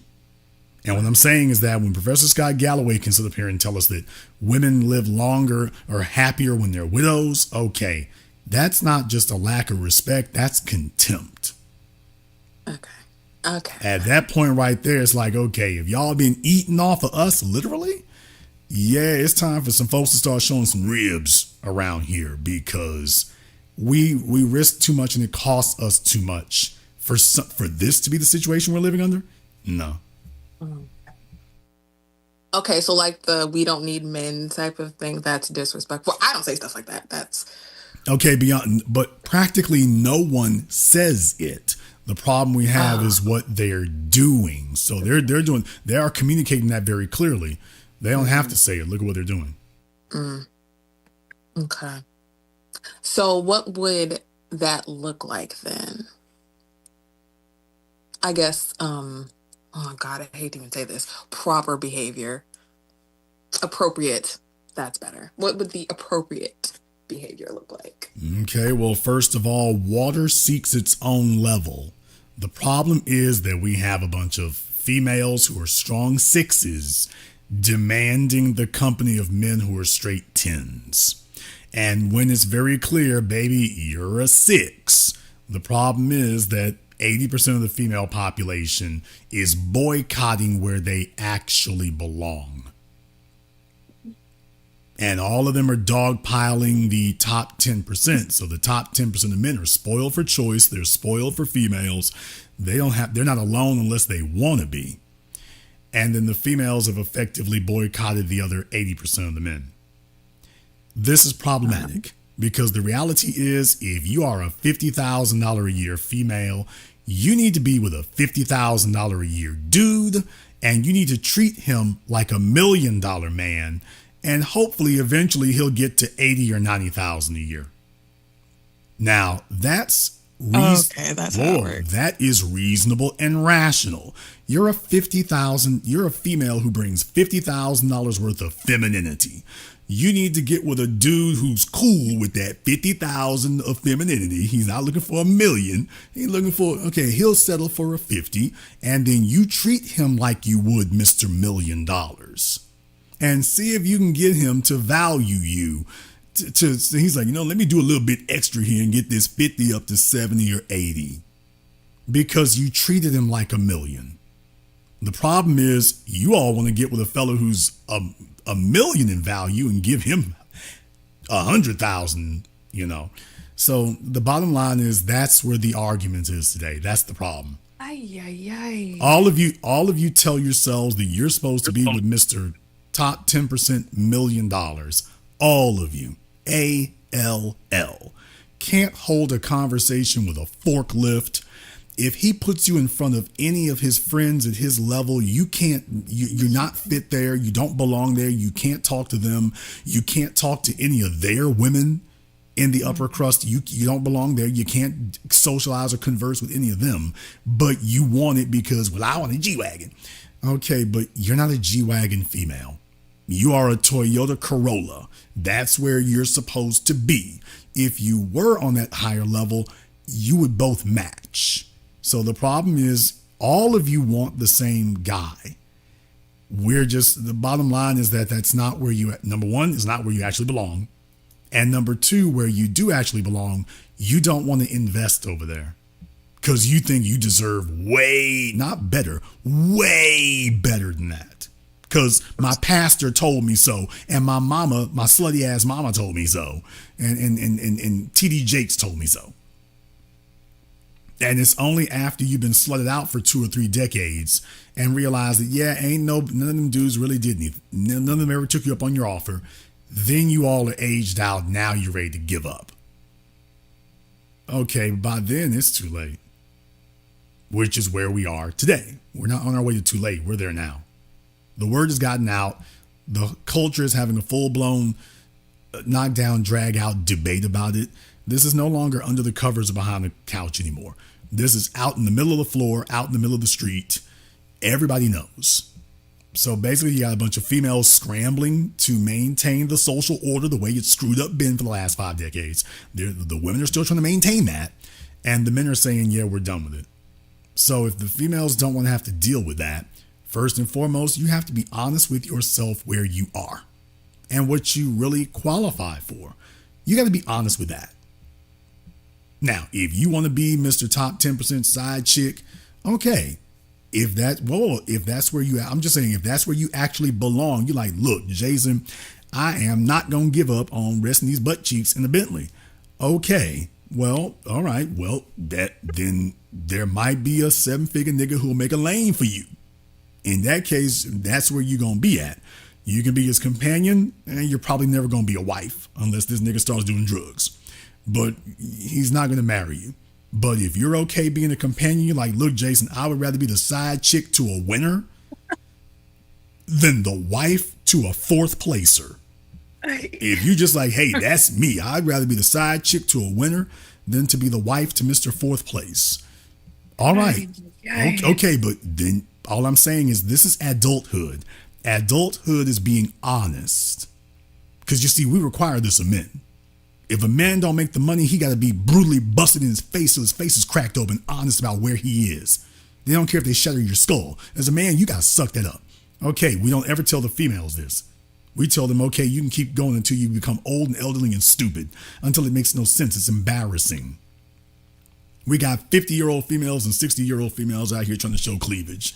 The stuff is insane at this point. So the bottom line is we have to be honest with you. But you got to be honest with yourself. And the bottom line is most of y'all are telling yourselves that you qualify at a level you simply don't. Got 3 or 4 kids, size 16, no face card, or if you do have a face card, it's the Joker. Damn! And telling them, and every man you meet is supposed to just be grateful. Okay, that's not motivating. So if we can have an honest conversation, you're saying, what do the women do? You already know what you're supposed to do. You all know where you qualify at. You all just walk in the room saying, but I don't want that. I want more. That other chick over there, she's got more. I want that. Okay, well, that's not what you qualify for. Well, let me go anyway. Okay, you might get flued out on the weekend and he's lonely or he just wants to sleep with something different, but you will not be able to stay. Are you willing to accept that? If I get into bed with him, don't worry, I'll wear him down. Okay. And this is basically where we are, playing this kabuki theater with chicks who don't want to accept what reality is, because where they really belong, they think they're better than that. And they're just going to wait 2 decades to get worn down and then eventually end up there anyway. Good Lord. That was quite the analysis. Baby, take a look at your pro athletes and your rappers. They don't have a bunch of wives. They got a bunch of baby mamas. All them chicks fighting for the same damn check. Even with ball players today, they're fighting over the damn money until these fellas go broke. Once they get drummed out the league, which is where they all end up with. When he was playing, there was millions to fight over. As soon as his career is over, there's thousands to fight over. And you just another worn out chick with some kids. Shout out Larsa Pippen. So the bottom line is, baby, there's not enough to go around for that. The women are just playing a game of diminishing returns. We check back on in a few years, they fighting over crumbs. And she got to go get a real job. Larsa Pippen has become old and sad today. Brittany Renner is already young and sad. I mean, not all of us have Brittany Renner aspirations, though. Okay, define Brittany Renner aspirations. To be, I mean, wasn't she like lusting after that man at his games and stuff? Like, not all okay, of us. Okay, but no, all of you would if you could. If you haven't, it's simply because you didn't act on it. It's not because you didn't want to.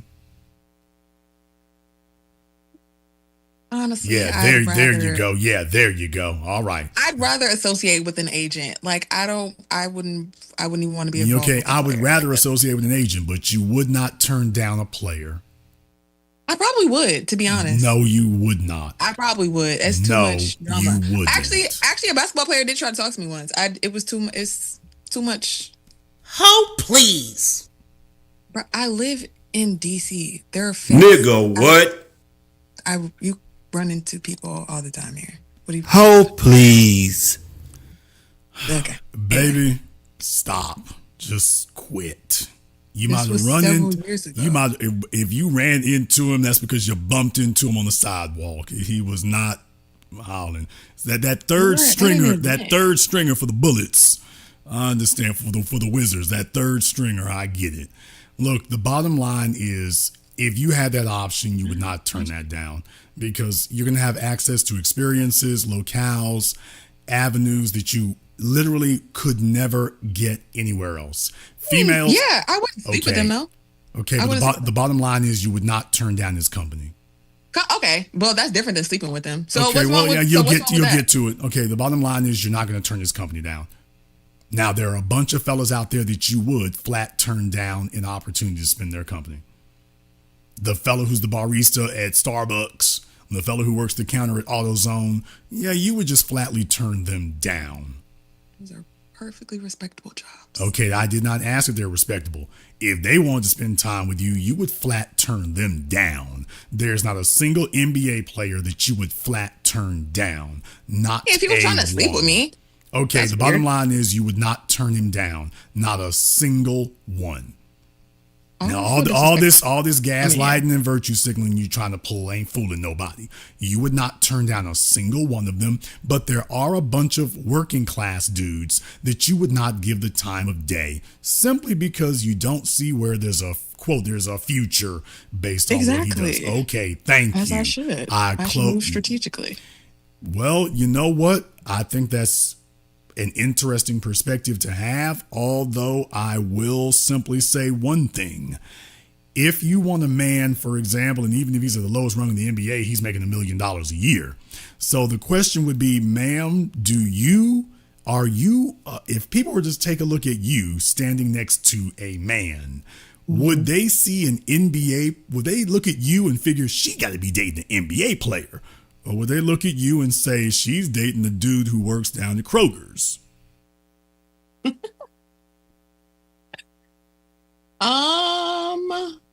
Certainly not the latter. Dating an NBA player, I mean, to be honest, no, they be super fly. They be wearing Chanel. I have seen NBA players with girlfriends' wives. Okay, let me try this one more time. If people were to have a picture of you from the navel up, would they immediately assume that you date NBA players? Or would they readily assume that she dates a working class dude? No, they would not assume that. Baby, why are you doing this? Why? Why? People don't see you. I'm the only one who sees you. And I'm just saying to you, why are we having this dishonest discourse? You want to know what the problem is? This right here. This is the problem right here. Nobody's going to assume that I date someone that works at Kroger's. Okay. Are you? Okay. Okay, I didn't ask that. I'm just saying. You literally just said that. No, I gave two options: NBA player or the fellow who works at AutoZone.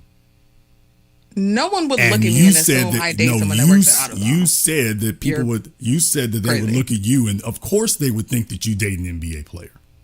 If the options were NBA player or someone that works at AutoZone, no one's going to think I date someone that works at AutoZone. Like, you're insane. Babe. Yeah. On a scale of 1 to 10, even numbers only, what city are you in? I already said it. I'm not repeating myself. Okay, second try. What city are you in? If you can't listen as the host, that's... Okay. Strong foes should not go around talking about they qualify for NBA players. As someone who doesn't show their face, to you to call me a strong four. Ma'am, if you don't believe me, then why don't we go ahead and have the folks decide if I'm a liar or not? No, thank you. I'm not going to entertain your pitiful audience. A chick who looks like Brother Polite telling everybody that she's an NBA player caliber female. This is an insult to people's intelligence. It really is. I'm not even going to respond to that. With that Ferdinand the Bull septum ring and your tattoo sleeve and the anorexia. What is tattoo sleeve? This heifer looks like Snoop Dogg from the Death Row era. What? And sitting up here talking about NBA players, baby. The only thing you could do for an NBA player is clean his Jordans. That's what you could do for him. You better get that fella at AutoZone, baby. The fella at AutoZone will change your tire for you. You go looking for an NBA player to change your life. You need a nigga that'll change your alternator. That's what you need. So aggressive and hostile. I didn't say anything for you to say such disgusting, aggressive, hostile. I'm not saying anything right there. I'm just saying you're being extremely aggressive and hostile. That's why I didn't even respond when you said I look like Polite. Ma'am, I'm not even going to respond. You're just trying to trigger me. All I'm going to say That's is such a weird and odd thing all to say. I'm going to say I is do that, not look like ma'am, Polite. the only thing I'm going to say is that your neck is as thick as your wrist, and you're telling everybody here that you qualify for an NBA player. That is literally not true. That is literally true. Where are you saying that at? Like, you're just making stuff up. Give me permission. Then give me permission to turn the camera on, and you can show everybody that I'm lying. No, I won't. Okay, then until that point, that's what it is. That's you can why make up lies to your audience. If a female qualifies to be with an NBA player, she has no problem with the public seeing her. No, you're not going to use me to make money off of your strange Ma'am, I've had audience. plenty of females who gotten on cameras, some of them who actually could qualify for an NBA player, and you is lying. So if that were a true statement, baby, you would have no problem representing. That's the bottom line. If a chick is IG ready, she ain't got no problem showing that she is. And you know that, so I stop the literally cap. just got back from a date, so no. He wasn't with an NBA player. That's for damn certain. He's a VP at Chevron, so eat a dick. Lie. Like, what the fuck? What the? Ho, please. Ho, please. Ho, please. Now you lying on them. I ought to call their lawyers to get them to sue you for defamation. Oh. You cannot lie on a multinational. You cannot lie on a multinational corporation like that, baby. Let's not do that. Well, sir, why would I just make up Chevron of all corporations? This man is literally a VP. You just sit here and lie to your audience for no reason. What the heck are you? Why would I have to lie? Okay, let me explain to you why. Because if why you, would I randomly pick Chevron? Okay, how long ago did you get off a date with him? Like, I called you when I walked through the door because I was like, "Oh, this man is online. I have something to say about." Okay, there are two reasons we know what you just said is not true. Reason number one: if you just got off of a date, literally with a VP from Chevron, you would be giddy to talk to him tonight, not me. Number two, I'm looking at the way you're dressed, baby. Ain't no vice president of any multinational corporation been out with this. We went to the movies. Baby, I don't care if you went to the car wash. A VP of a multinational corporation, you are not VP ready. You are not VP's wife, mistress, or side chick ready. Oh, well, he keeps asking me on dates, so apparently that's not your opinion. Jeffrey Epstein did too, but that doesn't mean very much. Oh my God. So then what is the standard, sir, since you know everything? Baby, I'd have to see him and ask if he's on drugs or not. It would just depend on what it is. But you just want to be some sort of weird, okay, ma'am, overseer to your audience. Give me what are you talking about if I am lying, please give me permission to turn the camera on and everybody can see I'm lying. He's not, what are you lying? You're lying about saying he's not a VP. You don't know this man. You don't know his position. Okay, so a VP of Chevron is also, going. A VP of Chevron desires to be with. So let me get this straight. A VP at Chevron desires a chick with a septum ring and a tattoo sleeve. I don't ask. He asked me. I'm not asking questions like that. Okay, that was a simple question. So a VP of Chevron, you represent him with a septum ring and a tattoo sleeve. That's what the VPs at Chevron are looking for? Oh my God, nobody has a tattoo sleeve. Why are you just sitting and lie to your audience? Okay, Where's ma'am. their tattoo at? Where's it at? Ma'am, you're a liar. Your right arm. All you do is lie. Your right arm. This is my right arm. Stop lying. You have a whole, so ma'am, you have a whole turtleneck on. What are you talking about? Right arm. There's nothing on my arm. Why are you such a liar? This is my right arm. I write with this hand. Okay, that's not a tattoo on your hand? That's not a sleeve. Can you stop lying? Okay, VPs of Chevron are looking for chicks who are tatted up with septum rings. I didn't ask. I just received the offer. Wait a minute, and you have a tongue? Do you have a tongue piercing too? Why are you bringing up things okay, so you're telling me that like, a VP so you're telling me that a VP of a major petroleum company is looking for a chick with tattoos and multiple piercings. So audience, please pay attention that this man clearly has ADHD and he's trying to lead you guys. He can't focus on a single Tell thing. me where the he's lie is. He's trying to tell you guys that there's one reason that I should be unacceptable, then there's another. Then he keeps moving the goalposts. Tell me where the lie is. I don't have a sleeve. Tell me where the lie is. I don't have a sleeve. Okay, and you don't have a vice president of BP either. I mean, Chevron either. You don't have that either. Okay, then this man just said, what you said, I'm anorexic. You are not a doctor to be able to determine something like that. So that's honestly, ma'am, allow me to turn the camera on and everyone can see if I'm just making all this up. You cannot determine anorexia from a visual. Yes, you can. Doctors do it every day. That's a medical diagnosis. Doctors do it every day. Yeah, because they're doctors and they're authorized to make prognosis. You're very triggered. If I was triggered, I would have said something when you said I look like polite. You're just a weirdo trying to. If I'm lying, you would have disproven it. You wouldn't be sitting here yelling. Like you wouldn't be sitting here yelling and arguing if you were if I was lying. You would be eager to show I was telling a lie. You would be eager to disprove it, but you're not because you know what will happen, and that's okay. All you're really doing is proving what I said all along. Sir, this is what females full do. Of men who call you and tell you that they want women to starve.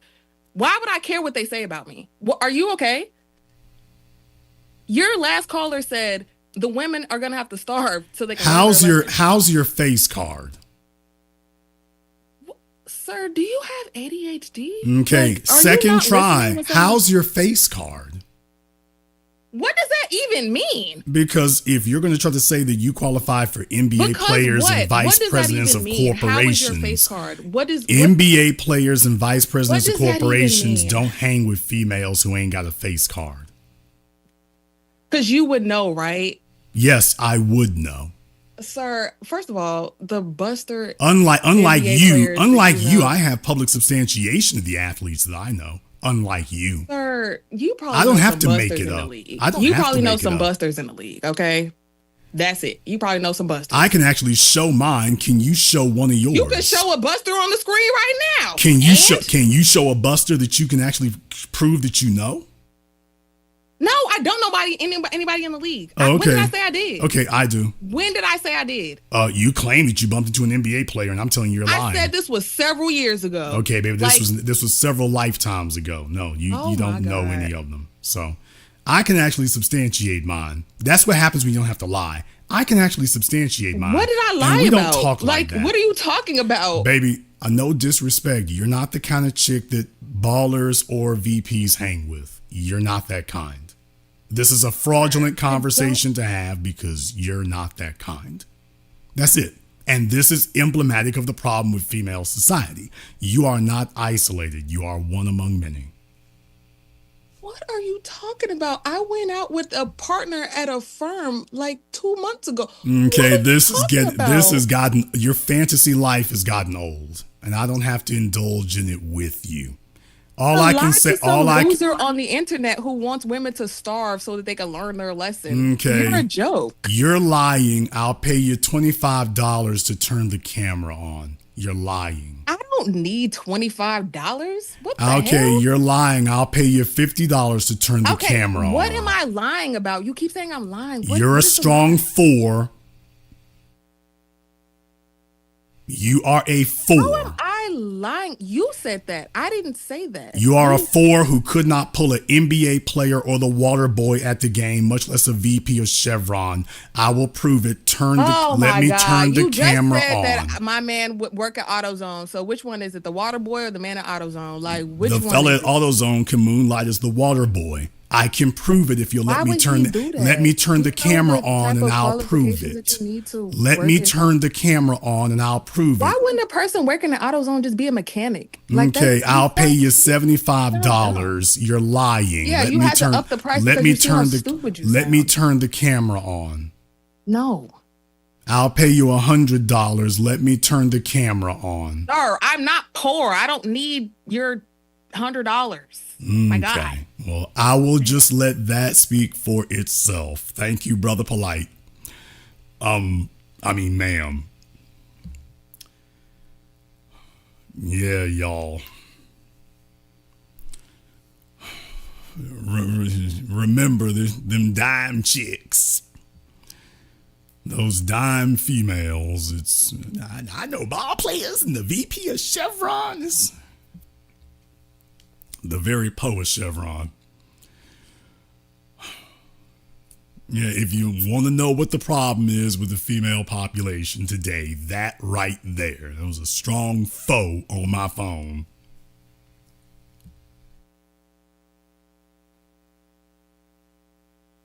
That heifer looked like Kodak Black. What? Telling me that she's hanging. I bumped into a ball player, and only if he was trying to carjack him. Don't act like that. No, ma'am. I just got off a date with a VP from Chevron. Okay. VPs from Chevron is slumming. They doing this? Oh, he must be on his way out the company.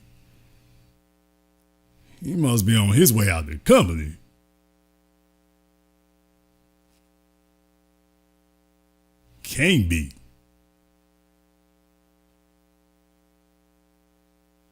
And she gonna call me up and try to argue with him. I'm like, baby, don't do this. People who hang with ballers and people who actually move in them circles, ain't no nigga gonna get caught with you. And no VP anywhere is gonna get caught with you. You are not their type. Where would they even meet you? How could they even meet you?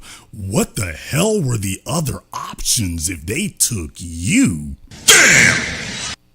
I'm not being disrespectful. I'm just saying, damn, if he took you, what were the other options? Hey, where'd you go, bruh? All right, just for the record, the person who just dropped off of Zoom, I was getting ready to get to you next, by the way. So I was just about to click you on. You just jumped off. So I thought I'd just let you know. Just thought I'd let you know, Mr. Dorsey. You jumped off just a little hair too quick there. I was just about to get to you, but that's okay. We've been on for almost 4 hours here anyway. But yeah, y'all want to know why marriage is dead? That phone call right there. That phone call right there. You got a foe who will argue you into the concrete that ain't what it is. Okay. You know, I can turn on the camera. We can prove that. Don't do that. Okay, well, fine. All right. The only reason I didn't, she didn't start trolling. So for folks who like to troll and start throwing insults and stuff, I'm like, okay, you revoked your privileges. But she didn't do that. She just talking dumb. But I think she proved my point for me. So, yeah, man. This is what it is out here today, man. Professor Galloway does not want to come deal with this. They don't want to come deal with this. This is really what it is. So she's sitting there and whatnot. It's a Friday night. If she was really out on a date with a VP, what in the deep fat fried hell are you doing sitting on a phone with me? Obviously, the date didn't go very well or wasn't very interesting because you ain't with him. You on the phone with me. Now, either I am the flyest niggero that you know, or yeah, either you weren't on the date or the date didn't go very well. Because guess what? As soon as you could get away from him, you was sitting next to me. And deal with it, nigga. And that's real talk. That's real talk. You are not eager to get back in his company. So, yeah. I'm not saying I'm the man. You treat me like it. So, it is what it is. It is what it is.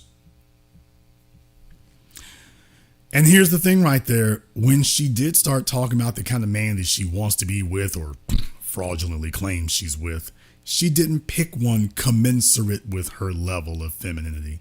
She chose some dude out of this world. She didn't choose a guy in the top 10%. When she fabricated a male for herself, she fabricated one in the top 1/2 of 1%. Think about that for a few moments. When she had the opportunity to fabricate and manufacture a man for herself, she didn't even choose one commensurate with her level and her status. She fabricated a male in the top 1/2 of 1%.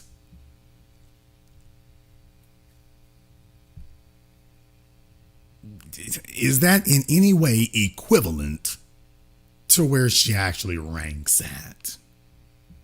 Did she have any concern for that? No. And what I'm saying is, baby, you're typical. You are the norm. Every female thinks that, does that. Everybody does that. The only difference is that men are not allowed to fantasize. If we don't actually qualify for it, they turn the spigot off. They lock the door. They slam the gate. That's what happens when men are delusional. When men become delusional, they close the gates. Females get delusional and people just sit there and try to reason with her. Then they come over here. I just clown them. I'm just like, okay, you're here for content now. You get delusional and you going to serve something. It's going to be content or something. But, yeah. Yeah.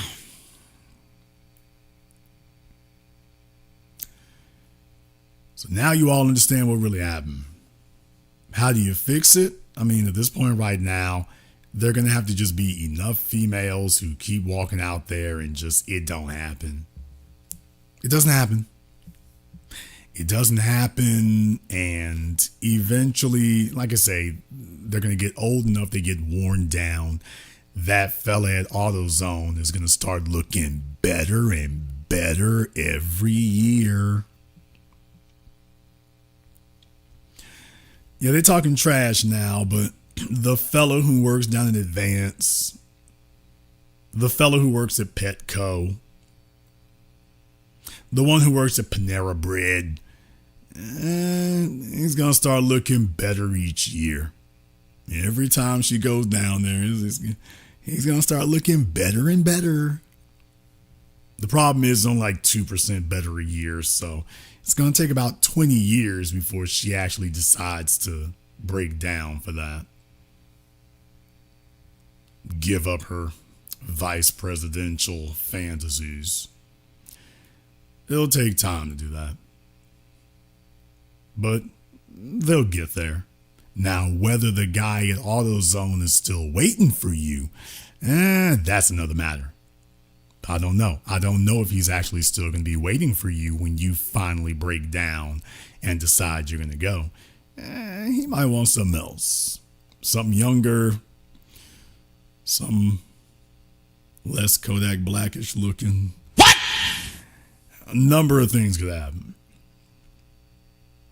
Can't say that you didn't have your opportunity. Number of things could happen differently. In any case, I'm going to go ahead and wrap things up here tonight. We've been on for 4 hours here again, so I guess we did it again. My long haul truckers, my night shift nurses, my warehouse workers, my stay-at-home parents, my self-employed people. We done got you through another shift, at least halfway through it, and hopefully have enlightened you in the meantime here. To everyone who has contributed to support tonight's program on PayPal, Super Chat, Venmo, shout out here for your support here. Mogul Maze, Do It Better Podcast, Ryder Hawk, of course, been doing his thing. Triple X, thank you to all of you here. If you are new here to the business, welcome to the program that all your favorite YouTubers love to hate watch. Click that red subscribe button, click that notification bell to join us each and every time that we're here. If you haven't been to our Patreon, the link is in the description. We do it every Saturday, 12 noon Central Time. You are more than welcome to join us. You definitely don't want to miss out on that here as well. I want to thank all of you for tuning in to tonight's program, live or recorded. Thank you all for liking, subscribing, and sharing. And this concludes this broadcast of The Business. I am your host, your brother, your humble servant, Mr. Jason Black. And until next time, my brothers and my sisters from around the world, remember, handle your business or your business will handle you.